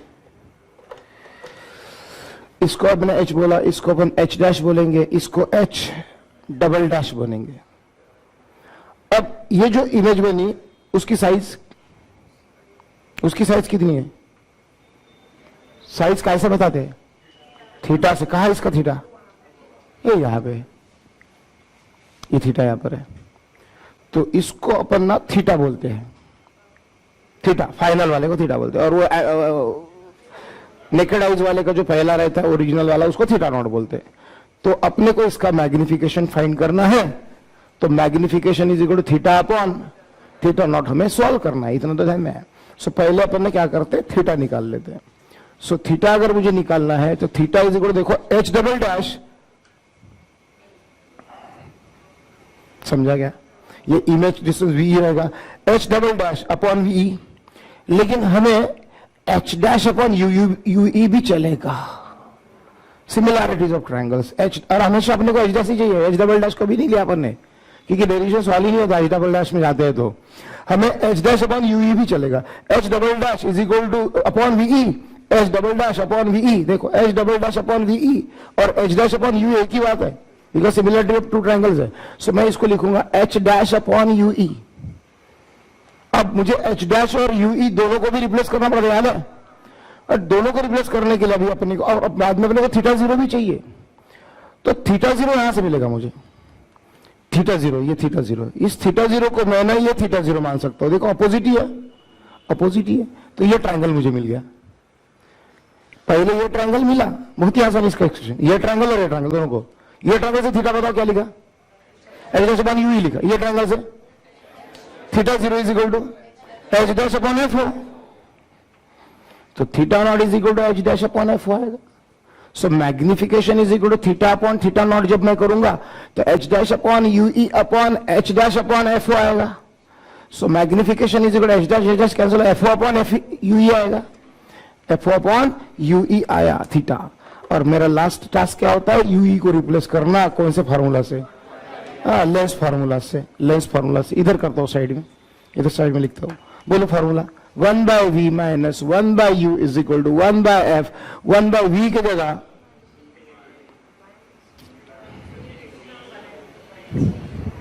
v, v यानी ये वाला माइनस v माइनस, सो 1 प्लस हो जाएगा, ये माइनस उधर जाके प्लस हो जाएगा, सो 1 बाई यू मिल गया। तो यहां पे m is equal to F O into 1 by U जो था, so m is equal to F O into 1 by U क्या है, 1 by F plus 1 by V है, for maximum m put V is equal to, याद आ रहा क्या, क्योंकि ये जैसे जैसे जैसे जैसे ये नजदीक नजदीक नजदीक नजदीक है तब से बड़ा बड़ा दिखेगा इमेज, बट कितना नजदीक लाओगे, 25 से नहीं लाओगे, तो ज्यादा से ज्यादा 25 तक लाओगे, ज्यादा ही बड़ा देखना होगा इमेज को, तो सो फार्मूला बन जाएगा देयरफॉर मेरा m is equal to F naught 1 by F plus 1 by D, ये मेरा फार्मूला आएगा मैग्निफिकेशन का formula, F naught 1 by F plus 1 by D. ये लेकिन किसके लिए हुआ, फॉर स्ट्रेस्ड आई के लिए। और अगर मैं यहां पे F naught into 1 by F कर देता हूं, that is how much, that VE is equal to what, infinity, for relax रहा है, दूर दिखेंगी इमेज तो रिलैक्स रहेंगी आंखें, तो यहां पे इंफिनिटी पुट कर देंगे तो इतना आएगा। और ये जो अंदर ब्रैकेट के चल रहा है वो कौन है, ये कौन है, एफ ई है, एफ ई है, सो ये एफ ई है, मतलब मेरा मैग्निफिकेशन का formula F O upon F E, तो सिंपल फॉर्मूला मिला।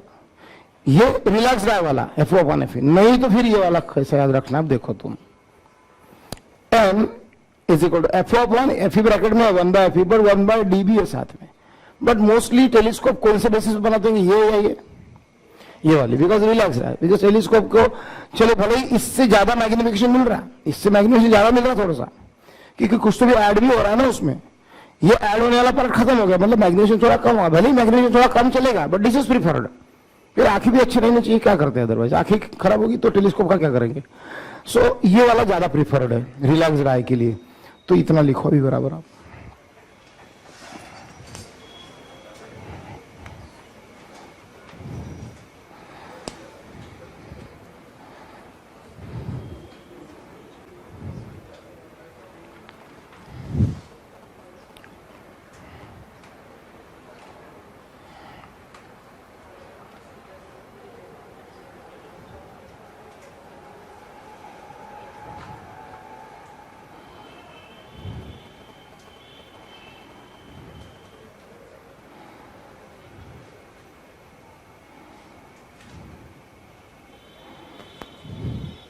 ये v याद रहना चाहिए बराबर एक्सप्रेशन में कहिए, इसको कभी d पुट करते, कभी इसको इनफाइनाइट पुट करते। रिलैक्स्ड, सॉरी स्ट्रेस्ड आई के लिए और रिलैक्स्ड आई के लिए, मतलब ये वाला फॉर्मूला FO है 1/FE है प्लस 1/D भी है, और अगर रिलैक्स्ड आई करना है तो इसको हटा दिया हमने, तो FO/FE आ गया। एक छोटा सा क्वेश्चन आ रहा है नीट एग्जामिनेशन में, आया बता रहा हूं, इसमें पूछा था for the telescope, for magnification, for the magnified image in telescope, for having magnified image in telescope, option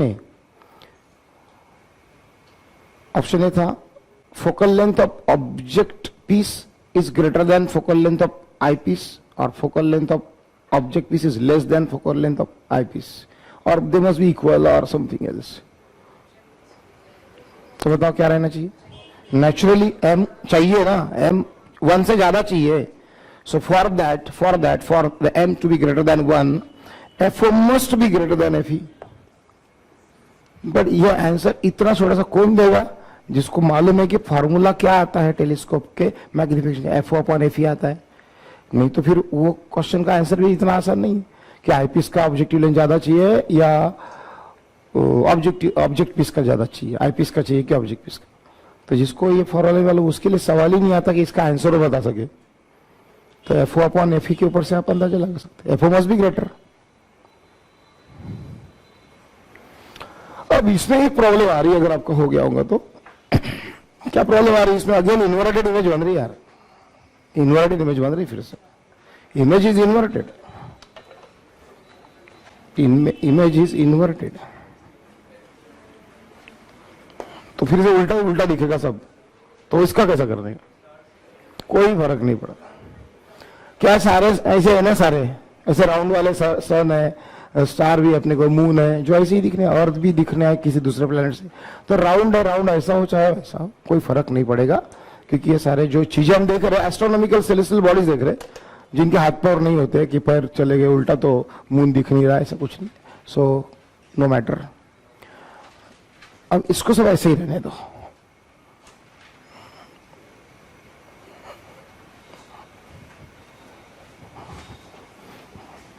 FO greater than FE note कर लिया।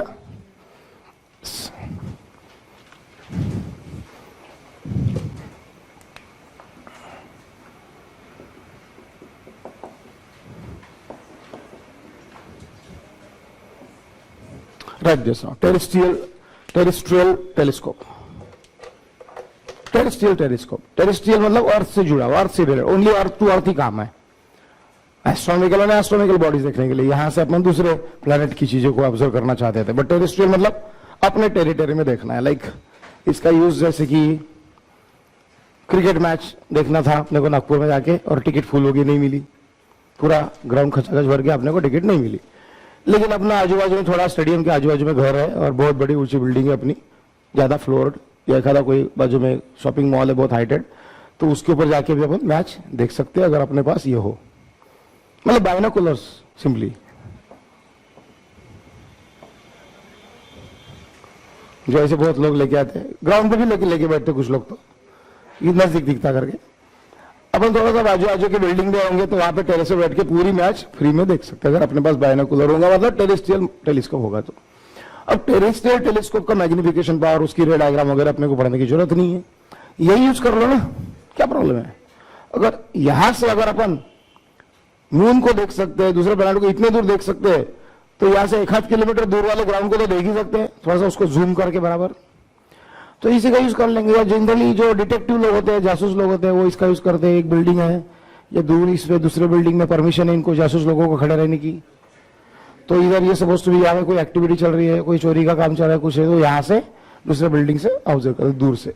तो यही वो टेलीस्कोप, यही टेलीस्कोप का जैसे कुछ फंक्शन होगा, बट प्रॉब्लम आएगी लेकिन थोड़ी, उल्टा उल्टा दिखेगा सब, उल्टा देखिए सब उल्टा, प्लेयर ऐसे उल्टे दौड़ रहे हैं, ऐसे पैर ऊपर देखिएगा, 6 मारा तो 6 ऐसे नहीं जाएगा बॉल, ऐसा कहीं तो भी ऐसा जाएगा पता नहीं, यानी इसका मेरा इमेज ही दिखेगा, यानी ऐसा लगा बॉल कहाँ नीचे जा रहा है भाई, 6 मारा तो प्लेयर उल्टे दिखेंगे। अरे अपने को बिल्कुल जो मतलब आकाश जो है वो नीचे दिखेगा, ग्राउंड ऊपर दिखेगा, उल्टा। हाँ, ग्राउंड उल्टा दिखेगा और पूरा स्काई जो नीचे दिखेगा, और डिटेक्टिव भी ठीक से समझ नहीं पाएंगे, क्या मैच भी ठीक से समझ नहीं आएगा। तो चीजों को सीधा करके देखना है, बस इतनी दिक्कत रहेगी, बाकी कुछ नहीं है। तो इतनी दिक्कत अपन आराम से यहाँ पे देखो कैसे सॉल्व कर लेंगे। इसे करते क्या है, देखो छोटा सा एडजस्टमेंट करते हैं। ये ऑब्जेक्ट पीस है, देखो ये ऑब्जेक्ट पीस है, और इधर कौन सा था, आई पीस। तो ये ऑब्जेक्ट पीस है, बट आई पीस ना लगाते हुए इस पे करते क्या है, दूर की चीजें आ रही, दूर की चीजें, जब दूर की चीजें आ रही तो रेस तो पैराक्सियल ही आएगी, रेस तो ऐसी आएगी पैराक्सियल रेस, मतलब एक ऐसी जाएगी और एक ऐसा होके वो इधर मिलती है ना, ये अलग, ये एफ है ना, तो कहां पे मिलता है इमेज, फोकल प्लेन में, नॉट फोकस पे, फोकल प्लेन में मिलती है इमेज। ये तुम्हारा वैसे ही थीटा 0 वगैरह सब रहेगा। पर हम क्या करते हैं, एडजस्टमेंट सीधा करके देखना अपने को, उल्टा देखना नहीं है। ये जो पॉइंट है, आईपीस तो रहेगा इधर बाद में, आईपीस के पहले और एक लेंस लगाते हैं बीच में, इंटरमीडिएट लेंस, वो देखो ऐसी लेंस लगाते हैं कि ये पॉइंट उस लेंस के 2f पे आए। कहां पे आए, 2f पे आए, ये वाला जो है। तो आपको समझ गया, आ गया होगा, बत्ती जल गई होंगी दिमाग की, 2f पे रखने से क्या हो जाएगा, उसका उल्टा इन्वर्टेड होके सीधा होके इमेज उतने ही साइज का उधर मिल जाएगा।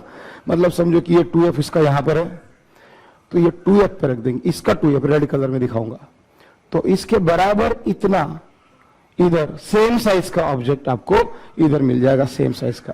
मतलब अगर ये h था इधर, ये h था, ये h था, ये h डैश था, तो ये भी h डैश ही रहेगा, उतने ही साइज का, वो सीधा हो जाएगा। अब उसके बाद आईपीस डाल दो, उसके बाद आईपीस लगा दो, आईपीस यहां पे लगा देता हूं अभी आईपीस। लेकिन आपको तो ये मालूम है, इसका रूल मालूम है, वो एफ के अंदर चाहिए, एफ के अंदर चाहिए।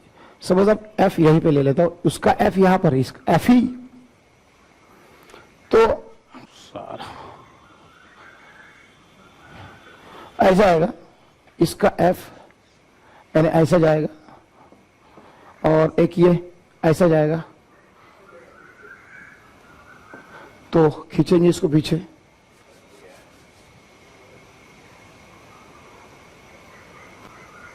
तो यहां पे मिलेगी फाइनल इमेज, मैग्नीफाइड एकदम, एच डबल डैश।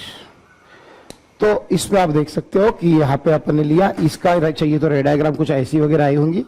देखो ये रे डायग्राम कुछ ऐसी, ये तो ये कहां पे रखा, सॉरी ये इसके कहां पे रखा था, 2f, तो इमेज भी उसके कहां पे बनती है, 2f पे बनती है। मतलब एक तो ऐसे ही जाएगा डायरेक्ट, देखो ये ऐसा, और एक ये ऐसा गया होगा, मतलब ये 2f पे इमेज तो बनी होंगी, और ये 2f पे इमेज बनी फिर से इन्वर्स होके, यानी सीधी हो गई, और ये सीधी इमेज फिर से सीधी हो गई। तो अब देखो ये जो ऑब्जेक्ट है, ये जो ऑब्जेक्ट है, ये फिर से अपने को कैसा दिखा, वर्टिकल, मतलब इरेक्ट दिखा, इरेक्ट, मतलब अपने को ये ऑब्जेक्ट जो इन्वर्टेड नहीं दिखा, इरेक्ट दिखा।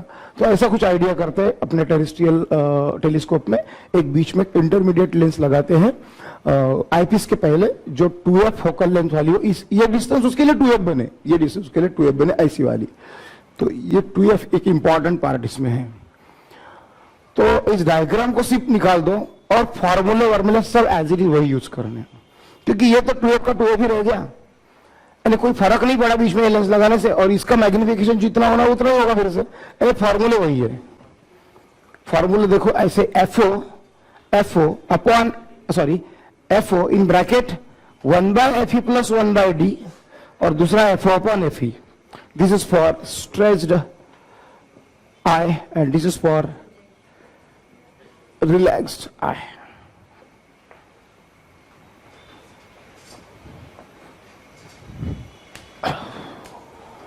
तो देखो अभी अपने टेलीस्कोप पढ़ा है, और टेरेस्ट्रियल पढ़ा है, और वो एस्ट्रोनॉमिकल पढ़ा, बट ये इसके अवेलेबिलिटी के बावजूद एक दूसरे प्रकार के भी टेलीस्कोप बनाए जाते हैं, बिकॉज इनकी मेंटेनेंस बहुत है, हाई मेंटेनेंस, और इनका अरेंजमेंट भी बहुत डिफिकल्ट होता है, और इस पूरे सिस्टम का वेट बहुत ज्यादा होता है, एंड एक्सपेंसेस भी ज्यादा है, मतलब कॉस्ट भी ज्यादा होती है ऐसे टेलीस्कोप बनाने की।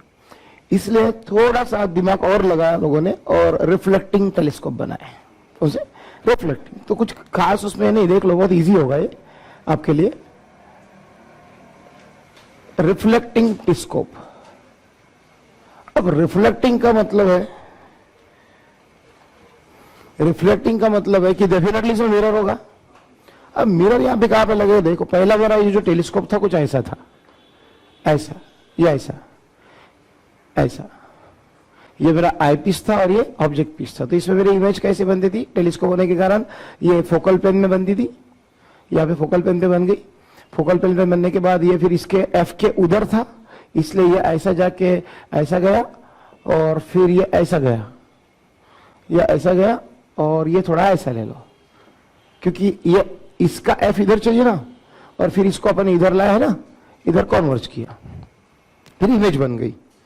एक रफ निकाला थोड़ा सा मैंने बहुत, बट इसमें रिफ्लेक्टिंग टेलीस्कोप बनाने के लिए देखो फाइनली यार देखो इसमें हमने किया क्या है ना, देखो बता रहा हूं मैं आपको, फाइनली इसमें किया क्या हमने, सपोज टू भी हमारा टेलीस्कोप था ऐसा, इसमें किया हमने ऐसा कि ये जो रेज इसमें आई थी, ये पैराक्सियल रेज, ये पैराक्सियल रेज जो आई थी, इन रेज को फाइनली हमने कहां पे मीट करवाया, किया तो फोकल प्लेन पे सबको मीट, यहां पे फोकल प्लेन पे मीट करवाया, फिर वहां पे एक इमेज बनी और उसके बाद फिर एक आईपीस लगा के उसमें एक वर्चुअल इमेज बनाई बड़ी बड़ी, ऐसे किया ना। तो ये काम तो मैं मिरर से भी कर सकता हूं, ये काम तो मैं मिरर से भी कर सकता हूं, ये फोकल प्लेन पे लाने का कन्वर्जेंस करके। तो मिरर का यूज करके कुछ समवट ट्राई ऐसे करने में आया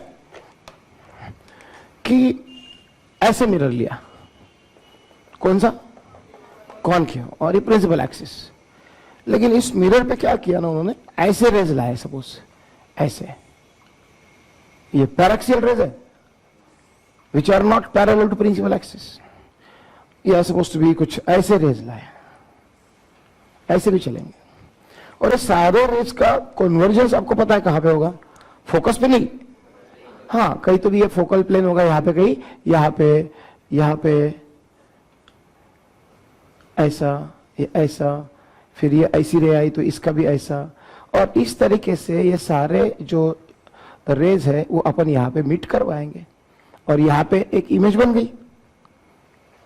अब इस इमेज को बनने के बाद फिर अपने को भी बड़ी करके देखना है, बड़ी करके देखना है, दूर की इमेज नजदीक तो आ गई, फोकल प्लेन में तो आ गई, जैसे अपन लेंस से करते थे वही काम मिरर से करवाया, तो इसको रिफ्लेक्टिंग माइक्रोस्कोप। अब इसमें देखना कैसा है, अब इतना तो पक्का है कि मैं ये एस्ट्रोनॉमिकल ऑब्जेक्ट ये है, तो इसको देखने के लिए मैं इधर तो खड़ा नहीं रखते, मिरर के पीछे मिरर है ना, तो ऐसे मिरर लेके खड़ा रहूंगा मैं ऐसे, क्या दिखेगा मेरे को, तो जो भी आएगा इधर दिखेगा। तो इसमें जो सिटिंग अरेंजमेंट रहेंगी तुम्हारी, तो बहुत बड़ा उसके लिए थोड़ा सा रहता है लोचा, बट हो जाता है। इधर ना एक बहुत बड़ा केज वेज बनाते हैं ऐसा ऐसा बहुत, सो दैट कि यहाँ पे एक सिटिंग अरेंजमेंट रहती है, यहाँ पे बढ़िया मस्त अपन बैठ सकते हैं। और इस पे एक लेंस रहती है यहाँ पे, ये लेंस जिसका वो एफ इधर होगा, और इसकी वाली जो अभी ऐसा आएगा ये, और ऐसा आके किधर से जाएगा, ऐसा आके एफ से जाएगा, ऐसा आके किधर एफ से, इंक ऐसा आके ऐसा जाएगा सब, और इसमें से एक जाएगा ऐसा, ऐसा यहां से, और फिर ये कहीं ना कहीं इधर बराबर है, मिलेंगे। तो बट यहां से जो पर्सन, ये बंदा बैठा है यहाँ पे, जो बैठा है ये चेयर वेयर पे, ठीक है, यहाँ पे इसको ये इसके आई से, ये आई पीस हो गया तुम्हारे लिए ना, और वो बस बड़े चेयर पे देख के, यानी ऐसा मिरर रख के, यानी देख रहा है पीछे की चीज है, तो पूरे सिस्टम को ऐसा लेके बैठता है, और वो पीछे से चीजों को थोड़ा सा इधर से एडजस्ट करके मिरर को थोड़ा घुमा के, और वो पीछे वाली जो एस्ट्रोनॉमिकल चीज है उनको वो इसमें देखता है अपने चेयर पर बैठ के, क्योंकि उसको यहाँ पे देखेगा। इतना इसमें मतलब अपन एडजस्टमेंट करवा सकते हैं, बट इससे थोड़ा सा इनकन्वीनियंस इसलिए होती है कि अपने को ऐसा उल्टा बैठना पड़ रहा है, तो पीछे जो चीज दिख रही है उसको पहले थोड़ा सा अपने रेंज में लेना पड़ता होगा, तो वो मुश्किल जा रही थी। वो मुश्किल आसान करने के थोड़ा सा दिमाग तो लगाने वालों की कोई कमी है ही नहीं। उन्होंने क्या कर दिया, फिर थोड़ा सा मिरर ऐसे ही लिया, मिरर ऐसे ही लिया, पैरेक्सियल रेज भी आने दिए, पैरेक्सियल रेज भी आने दिए, ये पैरेक्सियल रेज ऐसे वैसे इधर से भी आएंगे, और ये सब आएंगे तो डेफिनेटली किसी फोकल प्लेन में मिलेंगे। समझो ये फोकल प्लेन है, ये फोकल प्लेन है, ये यहाँ पे आ गए, ये यहाँ पे आ गए, सब आके मिल गए। ऐसी इमेज भी बनाई, लेकिन ये इमेज देखने के लिए मुझे इधर बैठना पड़ रहा था। तो इन्होंने क्या किया, ये इमेज को ऐसा यहां पे एक कॉन्वेक्स मिरर रख दिया, और कॉन्वेक्स मिरर दे तो ये इसके ऊपर आके गिरेंगे कहीं ना कहीं, ऐसे आके गिरेंगे, या ऐसे आके गिरेंगे, ऐसे आके गिरेंगे, और इधर छेद कर दिया, इधर छेद कर देने से सारे के सारे इधर चले जाएंगे, और इधर बैठने की अरेंजमेंट की। समझ रहे क्या? अब ये लेंस आईपीस यहां पे आ गया मेरा, तो अब मुझे इसमें इधर भी बैठ के मैग्नीफाइड इमेज दिखेंगी। सर इसमें बैठ के भी मुझे मैग्नीफाइड इमेज मैं देख सकता हूं। अभी अगर इधर ऐसा एक लेंस मिरर लगा दिया तो इस प्रकार के दो मिरर, और यहाँ पे एक थोड़ा सा वैकेंट रखते इस प्लेस को, तो इधर आएगा। बस इसमें इतना ही होता है कि इमेज की इंटेंसिटी थोड़ी सी, क्योंकि कुछ लाइट मेरे वजह से अड़ रहा है ना, यहाँ पे मेरे वजह से पूरा लाइट मिरर पे नहीं आ रहा, मैं बीच में बैठा हूँ इधर केज लेके, तो इतना ही लाइट आ रहा है, ये लाइट आ रहा है, यहाँ पे नहीं आ रहा, या फिर यहाँ पे इतना लाइट अपन नहीं यूज कर पा रहे, इतना ही लाइट का पैरेक्सियल रेज का ही ऑब्जेक्ट इमेज बना के देख रहे हैं। सो थोड़ी सी इमेज की इंटेंसिटी, फिर भी ये ड्रॉबैक के बावजूद भी ये मोस्टली यूज करना पुराता है, क्योंकि पुराता इसलिए कि जो अपने लेंस वाले जो टेलीस्कोप थे उसमें एक बिग प्रॉब्लम क्रिएट होती है उसमें, और वो होती है क्रोमेटिक एबरेशन। वो तो होगा लेंस में, क्योंकि म्यू का काम आ गया, जहां पे म्यू आ गया, रेड के लिए म्यू अलग, वायलेट के लिए अलग, ये यहाँ पे, ये यहाँ पे, ये रेड वाला, ये वायलेट वाला, ज्यादा फास्ट वाला दूर जाता है ना रेड, हाँ, फिर ये क्रोमेटिक एबरेशन आता है, मतलब इमेजेस बराबर नहीं दिखती लेंस में। तो मिरर में तो क्रोमेटिक एबरेशन होता ही नहीं है, क्योंकि मिरर में म्यू नाम का कोई सवाल ही नहीं आता, रिफ्लेक्शन नहीं होता डायरेक्टली। तो chromatic aberration, even spherical aberration भी कुछ ना कुछ चलता है उधर वो लेंसेस में, बट वो इसमें नहीं होता है। इसमें काफी कम एबरेशन के मतलब चांसेस होते हैं, इसलिए इमेजेस जो दिखेगी मिरर में ज्यादा क्लियर दिखेगी यार, कभी भी लेंस के थ्रू आई हुई इमेजेस उतनी क्लियर नहीं होगी, मिरर में जो दिखेगा वो वेरी मच क्लियर रहेगा, जो भी रहेगा। तो ये एक पार्ट की वजह से इसको ज्यादा प्रेफर करते हैं। दूसरा इंपॉर्टेंट इसको प्रेफर करने का मतलब रीजन ये है कि मिरर हल्का होता है, इतना बड़ा भी बनाओगे, इतनी बड़ी लेंस बना के देखो, इतनी हेवी, और वो लेंस जो है वो पूरा फुल ग्लास की बनी रहेंगी, बाइकॉन्वेक्स लेंस। तो ग्लास लेंस महंगी भी बहुत होगी, मिरर सस्ता होगा बहुत, वेट ज्यादा होगा, मिरर कितना बड़ा बनाएंगे तो भी उससे कंपैरेटिवली हल्का ही होगा। मेंटेनेंस के लिए मिरर पूरा आता है, क्योंकि एक साइड को तो पोंछना ही नहीं पड़ता, एक ही साइड में कपड़ा लगाना है। लेंस को तो दोनों साइड से साफ करना पड़ेगा, चश्मा पहन रहे हो तो सिर्फ अंदर से पोंछोगे क्या कपड़ा लेके, दोनों तरफ से पोंछना पड़ेगा। मिरर को पीछे से जाके कोई पोंछता है कि दीवार को गड्ढा करके, बहुत दिन हो गए पीछे से साफ नहीं किया। तो मिरर के मेंटेनेंस कम है, लेंस के मेंटेनेंस ज्यादा है, वेट कम है मिरर वाले इंस्ट्रूमेंट का, इसका वेट ज्यादा है, देन क्रोमेटिक एबरेशन रिमूव हो जाता है।